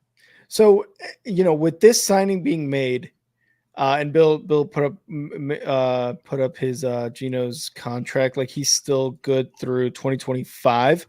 Because they restructured, right? Yeah, he's getting paid, I think, $9 million this year, and then the remainder in 2025. And he also gets a $10 million roster bonus if he makes it through to 2025. If you're DK Metcalf, if you're Jackson Smith and Jigba, if you are anyone receiving the ball on the Seahawks, are you kind of hoping it's Sam Howell? I wouldn't say that, because we saw Gino throw, like he was slinging it. He was. But Sam Howell reminds me a lot of Drew Lock, but I guess Drew Lock was he more expensive? I'm not sure why they didn't pay Drew Lock, because I felt like they had in Drew Lock kind of what I guess the upside's even higher with Sam Howell, to be honest. But you know what I mean? Like, why do that unless you're saving a couple $1 million? Well, you would just re-sign Drew Lock, which would make the most sense. 1 year, $5 million, fully guaranteed for Drew Lock to the Giants. Sorry, Bill. And I think Drew Lock's going to be the starter week 1 for they Giants. Did say he's going to compete with Daniel Jones for the starting position. So I think he can win it. I mean, and I'm just saying, Bill, like you're going to see things from Drew Lock and it's going to hook you. I mean, you're going to see you're going to see he has the arm talent to do like Mahomes type throws, but growing up, he didn't have the discipline to know when to turn it off and turn it on. It's like, okay, that's awesome, but can you just throw a slant? Yeah, like please, something simple. I always said, like, I think he's going to be a late bloomer, and I think the Giants might have stumbled into something. We'll see. But he was also a drafted Broncos, so I'm biased. I was going to say you are a little biased for that, just kind of how I was biased with Mitch Trubisky. But Drew Lock was actually good. Sure. Yeah, we'll definitely say that for sure. So that's going to be an interesting one. Again, with the entire turnover that's going on in Seattle, I think this is just kind of good to see what the future holds. And maybe for the Seahawks, you're like, hey, maybe we're going to have a really good draft position next draft with one of these guys at quarterback. So definitely going to be interesting. My big announcement for today's episode is coming at 11:35 p.m. March 14th, 2024. Ooh, what is it? The 2025 Super Bowl winning team. Oh no. Is going to be. Oh no. The MVP of that game is going to be CJ Stroud and the Texans. Woo! The Texans are going to the Super Bowl. I'm telling you, I've thought this over. I've thought about this. I'm looking at the moves that are being made, right? Bringing in Joe Mixon. And just a couple days ago, they were able to sign the dude from the Vikings. Danielle Hunter. Yep. You look at this is a team loading up. Like they were like, okay, we got the playoffs, we got the experience, we got to see CJ Stroud throw for 400 yards in that playoff game, like against Cleveland's defense. Let's grab Joe Mixon. Let's grab one more piece to work opposite Will Anderson. In all of these moves, and now you got Derek Stingley, the corner. Like let's use our first round draft pick on another corner. This team is so close. It's This team's crazy. stacked. This And when team you is talk stacked. about receivers coming back, a compound fracture, that's I've had that compound fracture, but depending on how it happens, it heals back. It's not like an ACL where you got to like trust stuff again. Like it's Mhm. bone. It'll like so to Tank Dell could come back and be right where we left off. Yeah. So now you got Tank Dell and Nico Collins. Like it just seems like this team is ready to win a Super Bowl like this year. And I haven't even seen the draft yet, but Mhm. it's just crazy. This team's going to get even better in a month. Yeah, and you see what their free agency trades additions have been, right? Obviously, Joe Mixon, Dalton Schultz, Azeez Al-Shaair, the linebacker, cornerback Jeff Okudah. Yeah, he's decent. Daniel Hunter, which we just mentioned from the Vikings, cornerback Mike Ford, former Brown. Mm-hmm. Like you're bringing in a ton of talent. And like you said, like we'll see what happens through the draft, but through the draft itself, like you're gonna bring in talent. You brought in CJ Stroud Re-signed and Schultz, so it's like let's keep that continuity with your tight end. yeah. Well, who's their defensive player that they got last year? The Will rookie Anderson. Will Anderson Jr. You got those guys in the same draft, mere picks apart. Like these get like the GM is really good. He's making a ton of moves. This Texans team, like you said, they are loading up on talent and Mixon, and you extend him to another 3 years, $27 million. 3 years. Whoo-wee. This is going to be a really good team, and it's no secret. So even when they asked, what's his name, Joe Mixon, he said, "Yeah, well, CJ is a phenomenal player. Obviously, he was Rookie of the Year, and that ain't by no fluke." With the quarterback we've got in CJ, like I said, he's phenomenal, and I know that for a fact he's going to make the next jump, and that's in terms of them playoff wins. But obviously, we take them one game at a time. So he's like, "No, like I'm jumping on the bandwagon."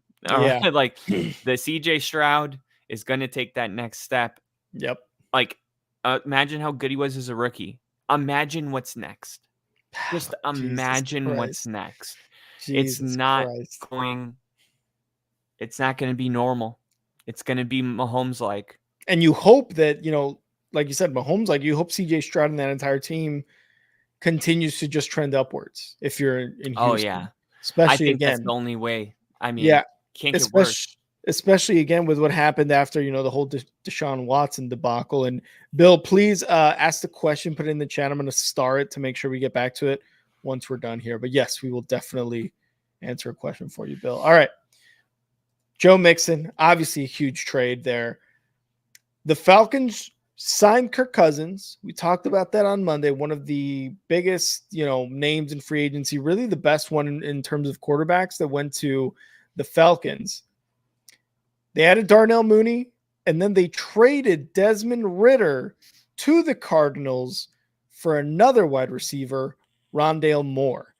I'm not sure what else the trade included. I don't know if it was just a 1-for-1 or if there were some picks included, but Rondale Moore was probably, I would say maybe the best weapon that the Cardinals had last year. And that was with, honestly, really when Kyler Murray did come back.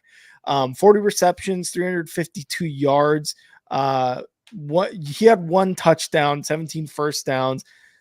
The Cardinals were kind of ass last year. Let's be real. But Rondale Moore may be the better weapon again on offense. So Rondale Moore going to the Falcons, and then Desmond Ridder had a terrible, terrible season with the Falcons last year. Probably really one of the main reasons that the Falcons did not win the division.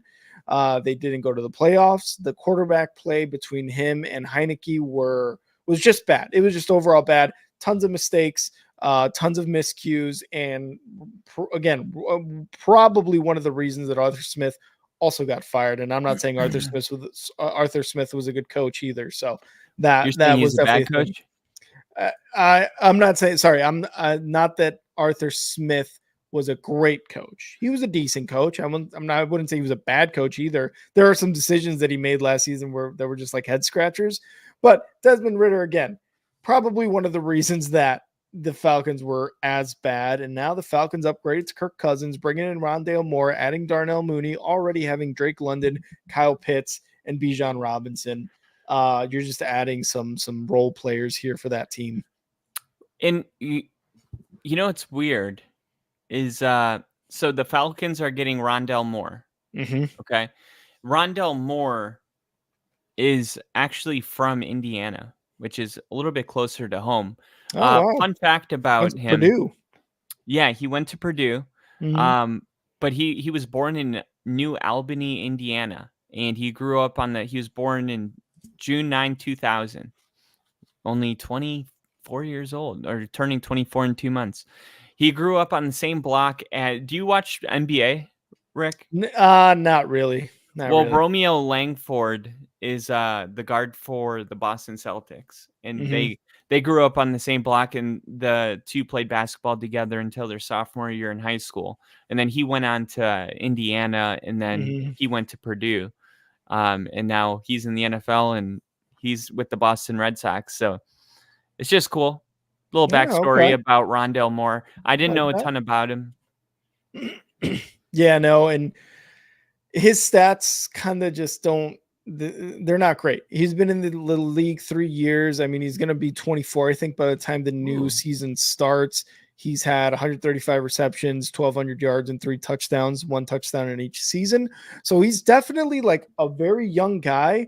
And the potential, I think that's why the Falcons traded for him, because the potential, I think, is there. Again, going to be 24 when the new season starts, I think. So why not? Right? Like, why not just add? If Darnell Mooney doesn't necessarily work out, you still have got other players there. They're going to make a huge impact on the offense. But hey, you might have a star in Rondale Moore. It's weird because in 2018 at Purdue, he had 1,200 receiving yards. Oh, wow. And he was named first team All-American by the Associated Press as an all-purpose back. So was he a running back and a wide receiver?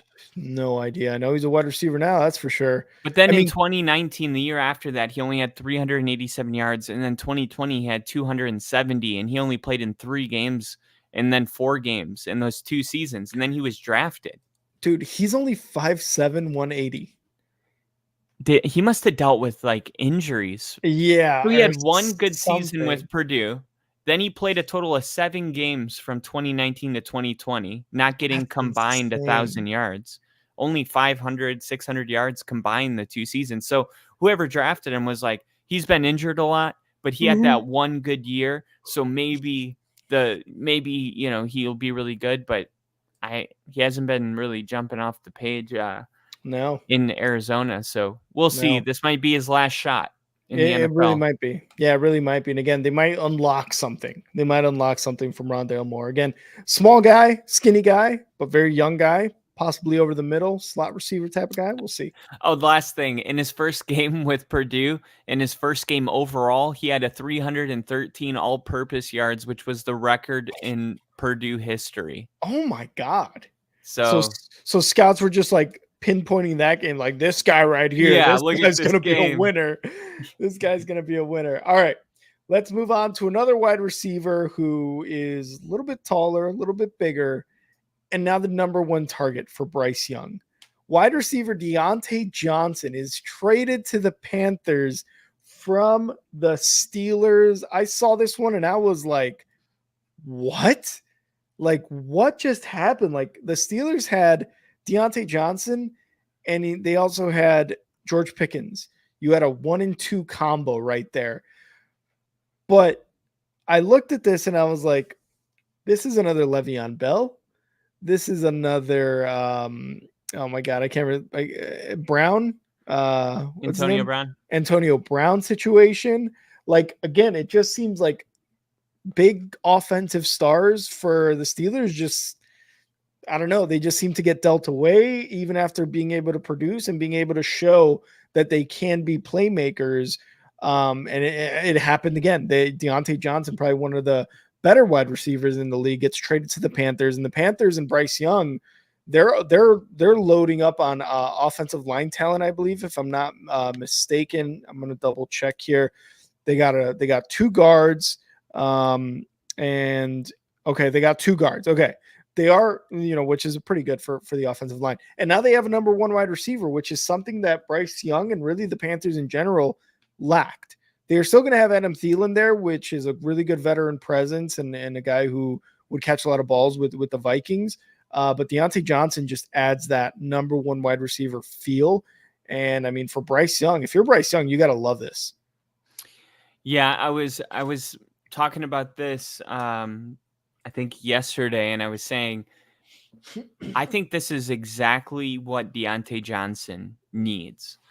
Like, you going into a situation where you're the clear number one. Mm-hmm. And I mentioned like how when I was a kid in school, like I always wanted to lead, but I wasn't in positions where teachers knew that about me. So I became my own leader of like the bad kids. And I think sometimes you can, I remember in aircrew, they made one of the air crewmen A-dub leader. What was it? It was like nugget leader or Mm-hmm. something. But like you find like, okay, let me, because the goal is to get the most out of the players. Deontay Johnson in Pittsburgh with George Pickens, if he wasn't going to be the number one, and you could tell, like, especially after he didn't go for that loose ball against Cleveland, that things were just getting sloppy, and his lack of anything really. Yeah, like unfollowing them on social media, all these type of things. Now you make this trade for him, and if you're the Panthers, at least I would sit him down and be like, can you be our wide receiver one? Are you ready? Mm-hmm. Because we're going to give you the keys to the wide receiver room, and you're going to be the leader of our team. And now it's like, okay, him and Jerry Jeudy, very similar situation. How do I want to be remembered? I'm going to a new place. I can redefine myself. I can rebrand myself. It's a fresh start. If Jerry Jeudy and what's his name for right here, if they play really well, Deontay Johnson. Yeah. If he plays really well this season, then it's like bygones are bygones. And Deontay Johnson is going to really step into an elite, because we've seen him. We know that he's really good. Like he is really, really good. He is almost as good as the wide receiver out of Philly. AJ Brown? The other one. Devontae Smith. Not as good, I would say, yet, but the potential's there. So Bryce Young needed a guy. I think this was on a personal level, I think this was a really good time for this change. I thought Deontay Johnson needed it. I thought the Steelers needed it, because Mike Tomlin made that comment about it's not, it's the horn in your field that gets you when you're climbing the mountain, referring to his character in the locker room, distractions. And so it was just time for everybody to separate. And I think Deontay Johnson, if he wants, he can get a lot out of this trade.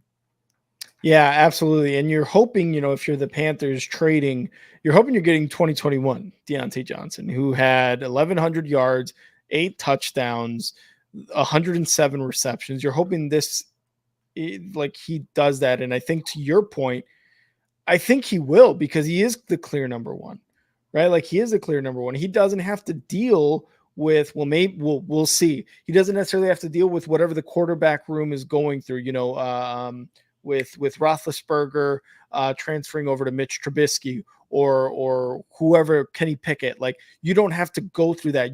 Bryce Young is going to be your quarterback, because the Panthers are really, really banking on Bryce Young.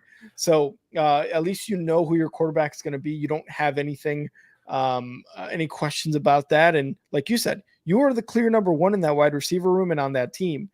Act like it, and you will be rewarded with an amazing season and, possibly double-digit touchdowns.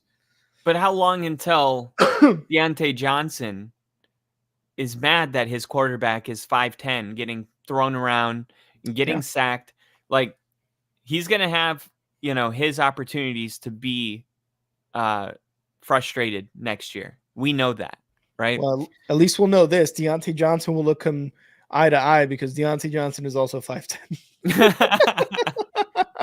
At least he'll be able to have the conversation right here. You know what I mean? Is he going to have the poise when these situations True. arise next True. season, Yes. that's going to be interesting to see because That he's is going to be asked to be that now. that is absolutely 100% correct because again, like are there issues with you and your personality and your attitude? Because now are you becoming a Stephon Diggs type of person who's in on the sidelines like talking shit to your quarterback? Or But like if you're Travis Stephon Kelsey fucking throwing your coach on the floor. and you have to reach a certain level of being elite at your position to do something like Punch your that and to dad. get away with it. You've got to. So if Deontay Johnson can get to that level again and he could put up consecutive seasons with 1,000+ yards receiving and 70, 80, 90 receptions and double digit touchdowns, hopefully, then yeah, you're going to be able to get to that point where you're like, I am Deontay Johnson. Look at my fucking seasons that I've had. I am mad. And you get to have that level of respect and that level of, I guess, just being able to talk candidly about your team. So Right. And Mike Tomlin's like, I sent that motherfucker to Carolina. It's like the worst place you can send somebody. Oh my god. Pick a worse spot. Pick a worse spot. Well, I think a worse spot than that, Kyle, is not being on a team at all because the Chargers, we start off with Keenan Allen of the Bears. The Chargers also released another wide receiver with Another a one. ton of injuries. Wide receiver Mike Williams, another one. Mike Williams, again, I think the Chargers are really just trying to make as much cap space as possible. You've got Jim Harbaugh in at head coach. He's getting his own guys for his team. He knows that the Chargers right now cannot win with who they've got on their team. I think he knows that. They got rid of Eckler. They got rid of Keenan Allen. They got rid of Mike Williams. Oh, let's go. What's up? Breaking news as of 6 minutes ago. Former Cardinals wide receiver Marquise Brown signing with Chiefs I on already put 1 that year. down there. That's down there on the ticker. Oh, this just got published at 10:46. No, it's been out for a while. It's been out for a while. All right. Sorry. Marquise Brown does sign with the Ravens, you said? Or who? The Chiefs. The Chiefs. The Chiefs. Yeah. So Marquise Brown, Hollywood Brown. I did see it's down there right now. Oh, Marquise gosh. Hollywood Brown signs the Damn. Chiefs. So NFL it was slacking today, man. It happened almost right after the Keenan Allen news. So I think that's why it was like kind of like looked over. Okay. Marquise Brown adds a deep threat. And when we talked about the guy from Texas who broke the record for the fastest 40, I think maybe the Chiefs maybe still go that route, but at least with Marquise Hollywood Brown, they still have that deep threat. What do you think? I think the Chiefs are looking to do something that no team has ever done, win 3 Super Bowls in a row. And they know that in order to do that, they have to address their weaknesses. And what is that? It was the receiver position. And this is by no means the answer. It's one of the answers. Like when you pay your quarterback a bunch of money, what you see is they don't bring in really high expensive players, but they sign 3 Marquise Browns and they let one of them arise. And that's all you really need to pair with Sky Moore, who or was that his name, Sky Moore, right? Who became the number one? You're thinking of Rashee Rice. Rashee Rice, right? Yeah. So you sign just a couple, 2 of these, and maybe you draft, and then you let them compete, and you get 3 or 2. Good. I mean, that's what they're doing, and this is one of the guys that they're betting on to work. Yeah, 100%, 100%. So they got their number 1 wide receiver. They need a deep threat. I think Hollywood Brown definitely gives them that. And again, they're going to go through the draft. The Chiefs are going to be able to bring guys again, like a Rashee Rice, like a their running back Pacheco from the later rounds or later in the first and second rounds and make them into stars because of who they have at quarterback, the consistency they have in their coaching staff and just throughout that entire building. So I think a very solid pickup for them, and he'll be effective. They might have the best punter in the NFL because they signed Matt Araiza. Araiza. And then we'll talk about this one probably in a little bit, but obviously Chris Jones, Drew Tranquill, L'Jarius Sneeze receiving the non-exclusive franchise tag. Like all of these moves, Marquise Brown's the only wide receiver out of the group, but look at all the re-signing.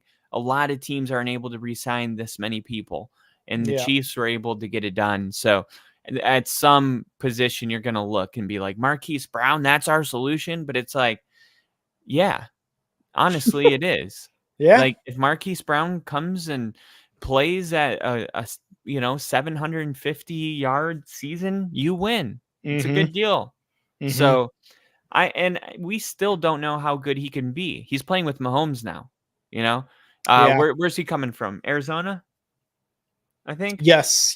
Marquise Brown is coming from Arizona. He's playing with Carousel last year. And then the year before that, he was playing with, I think, a team on the East Coast. No, he was Hollywood Brown was drafted by the Ravens. Yeah. He was playing with the Ravens, and he was good with the Ravens because he had when Lamar was playing. So Marquise Brown might be ready this might be really good for his career because it's a 1-year deal. Yeah. We can still cash in before he's 30 on a big deal if he has a good year with the Chiefs. Can you imagine if they do a three-peat? You had a 1-year deal with a Super Bowl team? Like fucking insanity. You'd hate it, and probably a lot of people would hate a three-peat dynasty. But I wouldn't hate it. I'm for anything happening for the first time ever. I think that's cool. True. So I like history, but yeah, I mean, it would be like if the Packers did it for you. Yeah, I would.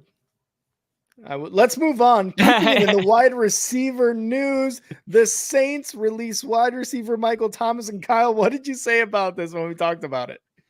Oh, they should have done that 3 years ago. They should have done it years ago, but the Saints finally do it. They released wide receiver Michael Thomas. Like you said, it was something that was inevitable.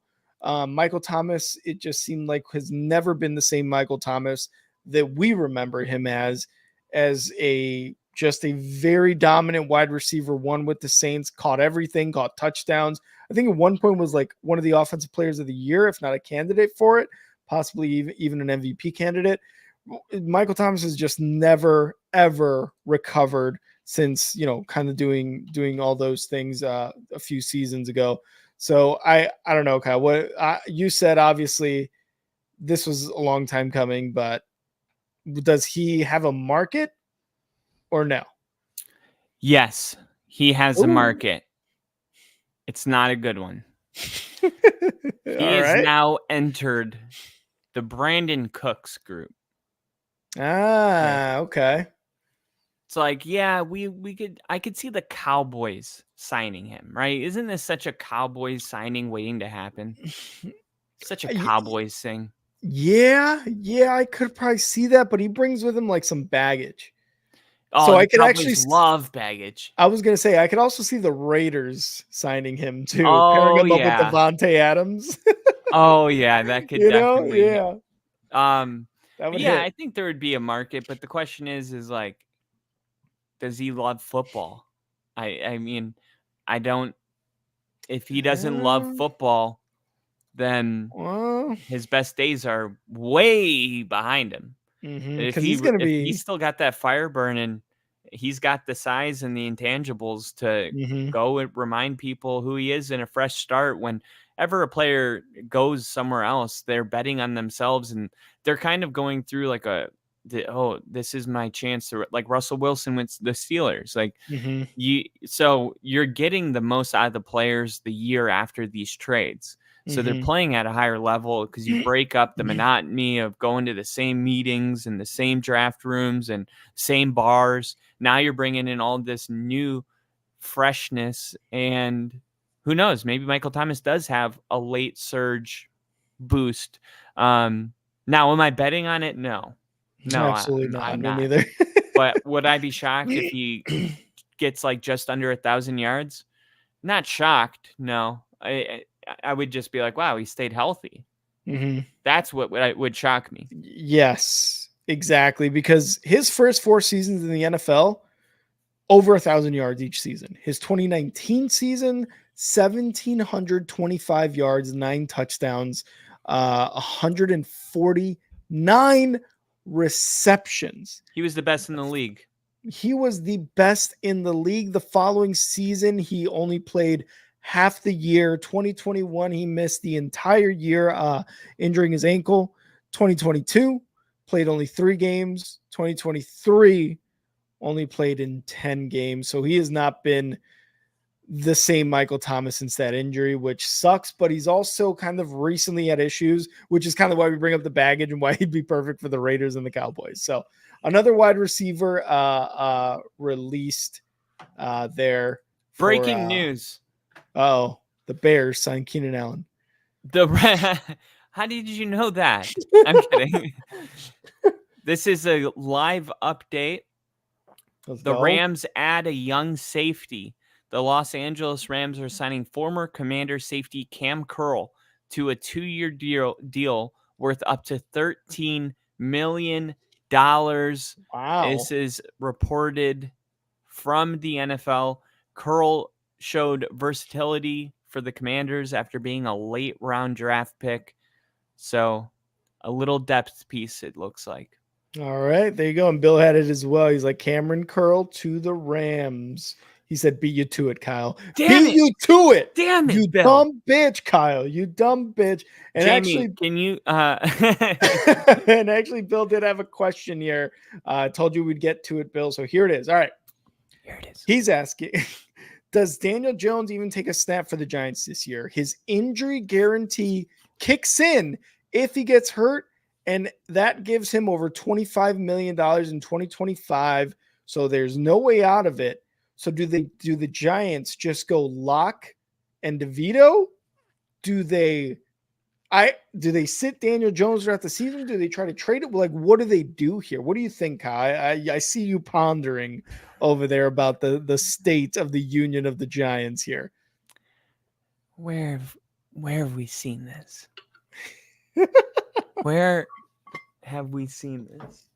I want to say the quarterback and the injury guarantee was a part of it, and wanted to save the money, so they sat him. I can't remember who it is. God, it's gone for. Was it the Bronco Unlimited? No, it could totally happen. This is the nasty business part of the NFL, and I think Daniel Jones probably didn't show enough last year to make the Giants bet on him this year. And when you talk about the injury guarantee stuff, it is worth noting, like, how often does this guy get hurt? Because that increases the likeliness that injury guarantee actually becomes an issue. So, like, I think that there's a chance that Drew Lock beats him out for the starting job, and that he also starts. I'll say he starts enough games. I would say, like, he starts every game, no questions. But here's the thing. I think he's going to start enough games where even if they wanted to make a switch, it would be like week 10 and their season would already be over. And they're like, well, let's not throw Daniel Jones in and handicap ourselves. So it's like at the point of the season where Drew Lock wouldn't be the starter, they don't want to mess with that financial stuff. So maybe they just ride it out with him, and they're looking at Shedeur Sanders or one of the other quarterback draft picks next year. But no, totally reasonable to think that, wow, that Danny Dimes will never take another snap for the Giants again. Crazy how fast the NFL turns on you. That's true. And you know, I think one of the most important parts of this question is obviously his injury history, right? Like last year, he suffered a neck injury or something like that. Justin Fields dislocated his thumb. That's the only one I can remember. Ankle sprain. Yeah, it was an ankle sprain. Sorry. Sack caused Jones harm. He never skipped the game. Yeah, so it was, or I forgot what it was last year. Maybe Bill can help me out. Last year. Yeah, every quarter, like we saw a record number of backups come into the season. So, Bill, while I do think that Daniel Jones does kind of start a game, and he probably starts a few games, to be honest, I think they do something similar to what they did to Russell Wilson and are like, hey, we're shutting you down. We're paying you this much money, but we're definitely not going to let that shit kick in, that injury thing kick in, that injury guarantee, because we want to pay you the least amount that we have to, because clearly you're not our guy. So does he start games? I think so. Locke and DeVito there might be a competition, like Kyle said. I think Locke is probably the most competition to Daniel Jones right now. DeVito is probably going to be the backup third stringer, kind of like he was last year, and bring a spark if he does start. But damn, I didn't realize that he had a $25 million injury guarantee. I think he still starts games, though. I think you have to. I was really do think public you have to. about I didn't like the contract when it was offered. I was very open about it. That was a ridiculous contract. We talked about it. We're like, who the fuck is Daniel Jones to be saying I deserve $40 million a year? What? Aaron Rodgers wasn't making that. That's what I mean. It's like, who the fuck was Danny Dimes to? He won that game in Minnesota, and it got to everyone's head. Like it was like even me. Like I got tricked because I made a short right after that, and I was like, "Can the Giants beat the Eagles next week?" And I was like, "I don't know, probably not." But you always have a chance when you have a franchise quarterback, and the Giants have a franchise quarterback. That's what I left the Minnesota game thinking. Yep. So yeah, they lose the next week, and then the big contract comes. So it's like you just never know who's bullshitting you. Like you get one hit wonders in music, you get it in the NFL. Like and I mean you were confident with Daboll there as his head coach. You're like, oh, if this is the Danny Dimes we're getting with Daboll, then maybe the contract, while it still looks like shit because he hasn't really proven anything, maybe he does do something in these next couple of years throughout the contract. Maybe he does. Maybe he looks like the Danny Dimes before his injury with Daboll as head coach. Maybe he does become a franchise quarterback. And now the feelings have really, really turned on Daniel Jones with a second straight injury in a second straight season. So real quick, the draft order. So because Kirk Cousins went to the Vikings, Atlanta's not drafting a quarterback. And Atlanta was drafting at 8. So you still have like Commanders, the Bears, Commanders, Patriots taking a quarterback. But then Arizona is probably taking Marvin Harrison Jr. And then you get to the Chargers and they have Justin Herbert. And then you get to the Giants. So the Giants would have their pick of Bo Nix or JJ McCarthy or Penix, or if they wanted one of those. Yeah. And then the Titans are drafting. Are they taking a quarterback? Whoa, hold on. The Patriots are not taking a quarterback. And then they just got Jacoby Brissett. Oh my God. And then the Bears pick again at 9, and they already got their quarterback with the first pick. Yeah. So there's only really the Giants, Titans are the only teams that I need to know. Are you guys taking a quarterback? Because Denver could jump from 12 to, say, 6 if the Giants aren't interested in any of those 3 quarterbacks. But I think it's possible that somebody like JJ McCarthy does fall to 12 with Atlanta being out. You know, that's a huge pick. Yeah, and it is huge for, obviously for the scope of things in the draft, because we talked about it. Kirk Cousins automatically makes the Falcons a team that's favored in the playoffs. You know what I mean? Sure. Playoffs for sure. And Sean tends to do smoke screens. So like he keeps having these stories released about how much he's in love with JJ McCarthy. And I'm like, guys, if it's got to be a smoke screen, because Sean doesn't just tell people like anything like that. Like, and it's like all of these reports are like how in love he is with him. And I'm like, it almost feels like Sean's going out of his way to make people think that he is high on McCarthy to try to get the Giants or maybe another team to draft McCarthy so he can get his guy, Bo Nix or whoever it really is. This is how shit works, man. This is how it works, man. This is how it works. I love it. And And Bill saying, so Rick, what you want for that number one? Daniel Jones. I want That's a lopsided trade. oh, such a lopsided trade. You're not getting a franchise quarterback. A guaranteed for what maybe Caleb Williams is. You're giving up guaranteed Maybe? franchise quarterback for Danny Dimes. I'm keeping Danny Dimes over Caleb Williams every single time. He's got a playoff win. This guy's good. I'm just kidding. I don't know what Kyle's doing over. He's convincing it. This is like when with him and Drew Lock. All right. Well, if Kyle, did you have anything else for this last like few days of free agency before we wrap it up here in a bit? Let me see. It's gonna scroll the tweeters. Yeah, that's what I'm doing real quick. Scroll the tweeters. Bryce Huff to the Eagles, Barkley to the Eagles, Aaron Jones to the Vikings, Robert Hunt to the Panthers, Xavier McKinney to the Packers was huge. Darnell Mooney to the Falcons. Those are like some of the big name ones, but I think we're pretty much caught up to where we need to be. The one thing I will do to leave this whole free agency is I'll give you the updated list of the top 30 or it's really the top 100, but I'll just give you the top available free agents. So best available starting at number 1. It's really number 4. It still has the number that they were ranked at prior to, the players coming off. But the best available starts with an offensive tackle, Tyron Smith, who's 33 years old, the Dallas Cowboys offensive tackle. He's one of the most underrated players in the NFL last season. He's due a massive raise after a return to elite form. He played 942 snaps, including the playoffs, which was his highest total since 2018, which is really important for the offensive tackle position to see durability.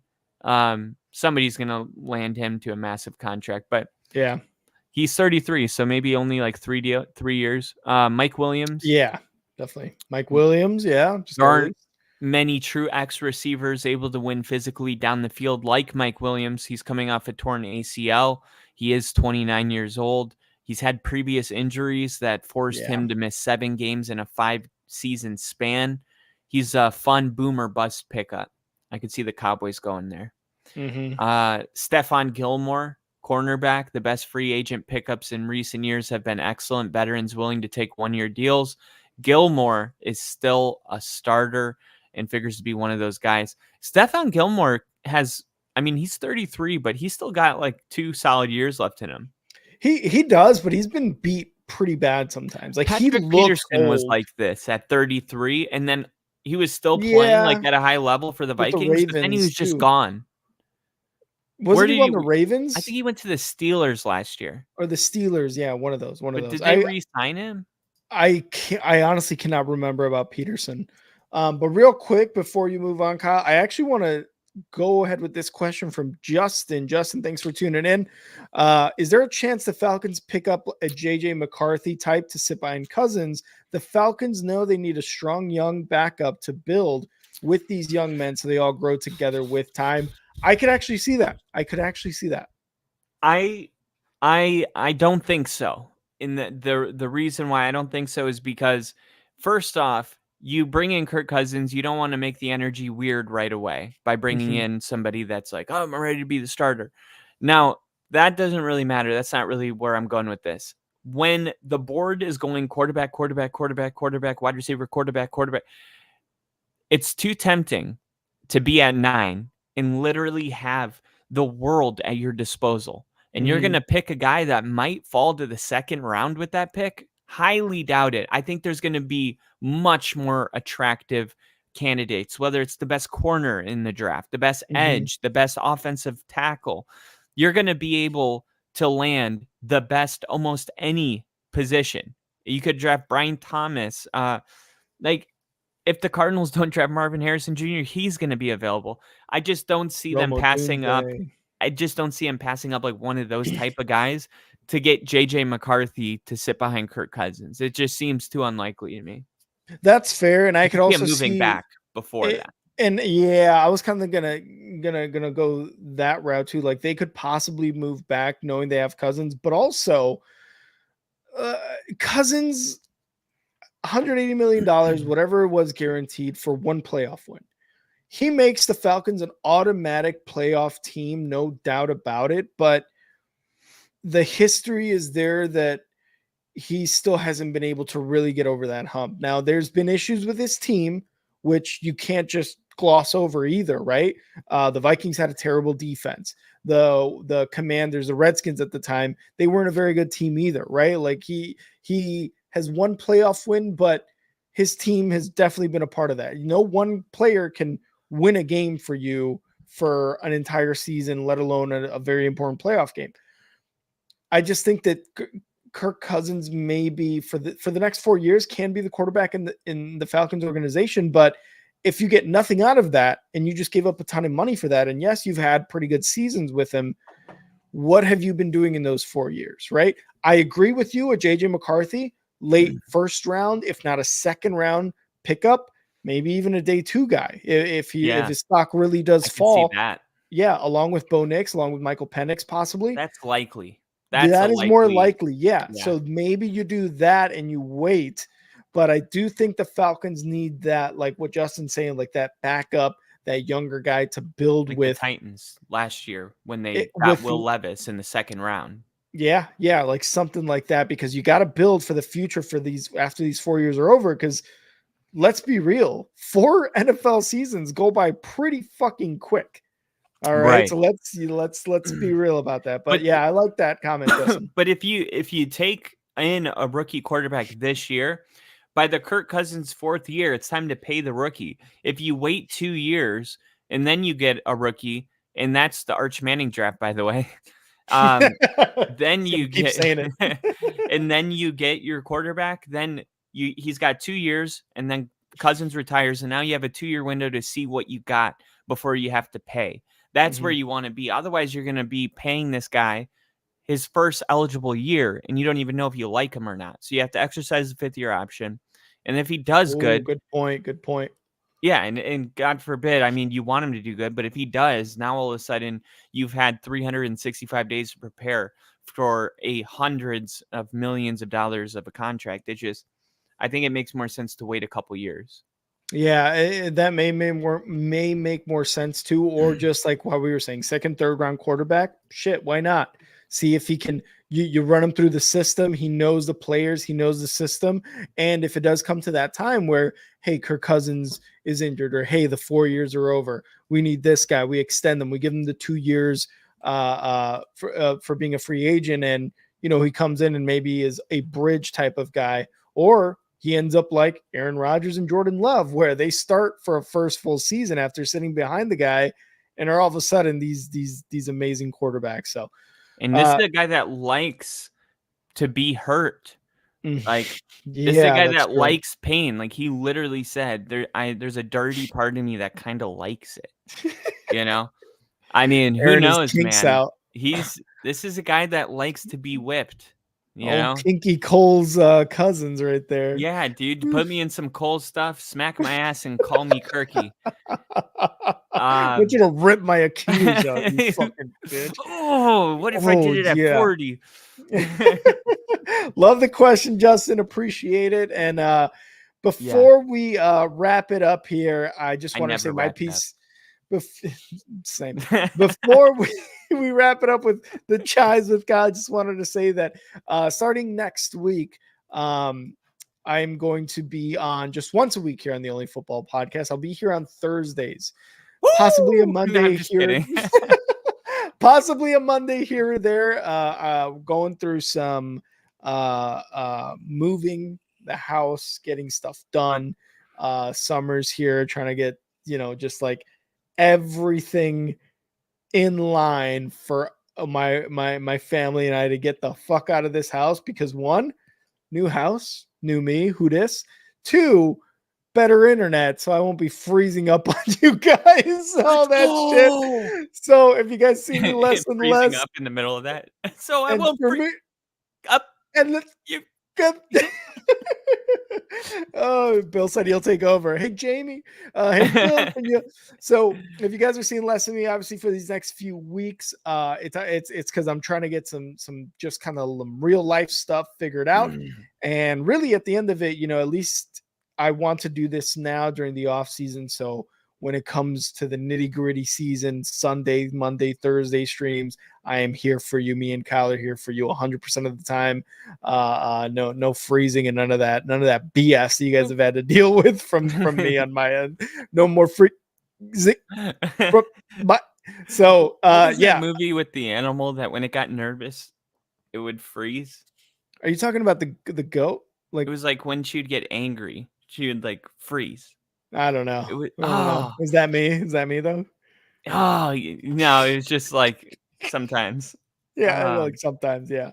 So again, I'll be on Thursdays. If I'm able to be on Mondays with Kyle, then I will definitely jump on. But Bill, just kind of like last off season, you could be the info man for Kyle. That'd be awesome. Yeah. But yeah, dude. I mean, we're gonna hold it down. And I was telling Rick this too. Like, wait, he's gonna move and get better internet. Like this channel is it's always gonna be here. And one day I might have to do a major life event and be like, oh, Rick, I can't do it first. So like, you as the people of this channel just know that we're always gonna prioritize our own, mental health and priorities, and if that means walking away from the channel, then that's what happens. And I always say, like, all the people that actually care about the channel and us, they would want that anyway. So we don't have to prove something to people that don't even want us to do that in the first place. Like, just true. It's always going to be here, and we'll hold it down. Let's go. I love it. I love everything you just said, Kyle. I love the support and everything. And Bill calling me. I love and Bill saying Rick the fainting goat is a thing now. For sure, Bill. Appreciate that. But now it is time for the chives. Awesome. Super pumped to do the interview, Bill. My chives today are going to be about a guy we were just talking about, Patrick Peterson from BehindTheSteelCurtain.com. This was written 7 hours ago. Terrible towel tales. Patrick Peterson could be brought back to the Steelers. The Steelers aren't moving on from cornerback Patrick Peterson, but the veteran isn't ruling out a potential return to the club. Peterson said Thursday on NFL Network's Good Morning Football that the door to a possible return is not closed, but added that he just wants to chase a ring. I would love to return back to Pittsburgh. Had a great time with Coach Mike Tomlin, and we had great dialogue. And when I got that dreaded call of being released, he said, but being there in Pittsburgh, I had the time of my life being with Coach Tomlin, seeing how he was able to get his guys up week in and week out, no matter the circumstances. He told me the door is still open for business, so we'll see what happens here in the next couple of weeks or months, and hopefully I can be a Pittsburgh Steeler again. Weird. It's kind of conflicting. It was like in one sense, he's like, I'm really excited to leave this door open to go to Pittsburgh.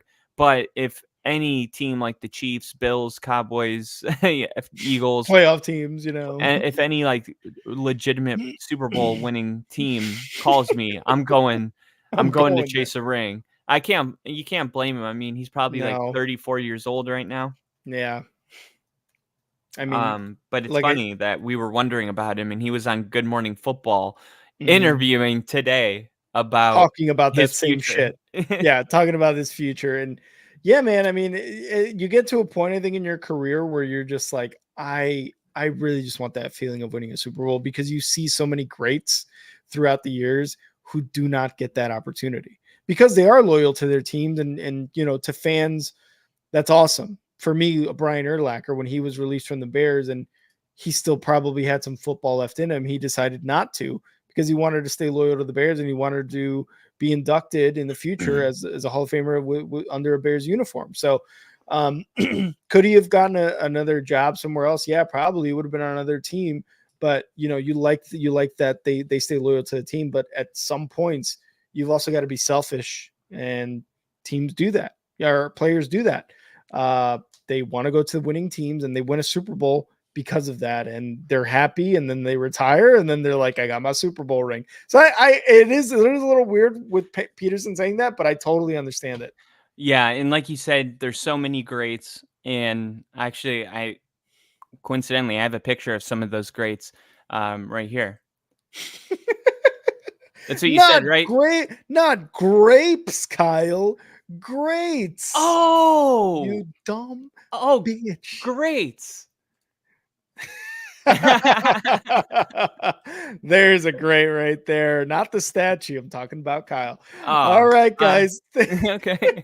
Thank you so much for tuning in on another episode of just craziness of NFL free agency. There's been trades, there's been releases. It was another awesome episode and another great week of off-season NFL talk. Obviously, the next big thing is just kind of monitoring who else gets signed, who else gets traded, who else gets released. And then obviously the draft is going to be coming up. We still have some pro days coming on later this month. So we're going to be able to see Caleb Williams, Jaden Daniels, some other guys. So make sure to, tune in for that, and we'll be able to definitely talk about that as well. As far as following us on X, go follow us at Only Football Pod, at NFL with Kyle, and at now I'm going to come into your screen just to point to my name. There we go. Right around there. Yeah. We're so bad at this. You got to get better. And if you guys want to follow our separate pages on YouTube, you could follow me at Rick. Kyle, where can they follow you at? You can follow me right here, Kyle Kitzman, right here. Kyle right there. Kitzman, KITZMAN. Right for me. Right there for me. So go check it out. Go ahead. Yeah, go check it out. Check it out. Check out the videos. I'm over there doing stuff. I did a mock draft the other day. I'm going to do another live mock draft. You can check that one out. It went really well. I moved back twice. I got another A on my PFF draft. I don't believe it. It's all there. It's on the internet. No, I doubt it. I moved back twice and drafted JJ McCarthy. And then drafted Brian Thomas as a wide receiver right after. That's not even a real player. AI for sure. No, he went to LSU. Yep, AI. Okay, thank you. Thank you guys again so much. Go check out our YouTube pages. Go check us out on X, here on YouTube, and on Twitch. And before you leave, make sure to throw a like on the video. Make sure to throw a subscribe. Share the video. We would appreciate all of that. Bill sent us another donation, Kyle. Bill sent us another donation. Bill, Thank you so much. Thank you, Bill. Always appreciate you, Bill. Appreciate it. He said, thanks for humoring me with the question. This is for y'all. Bill, thanks so much. And again, thank you all the guys, the people who were here on this stream. We've got 52 total people in this stream right now. A lot of people coming from Twitch, from X, and from YouTube, obviously. Ray Lewis, Clay Matthews, Khalil Mack.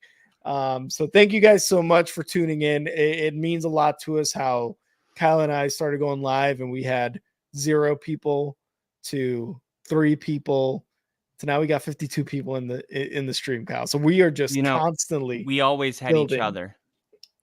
Even when there was no people, we had each other. So I am so thankful that you guys showed up. For sure. Because I only had to deal with Rick. Now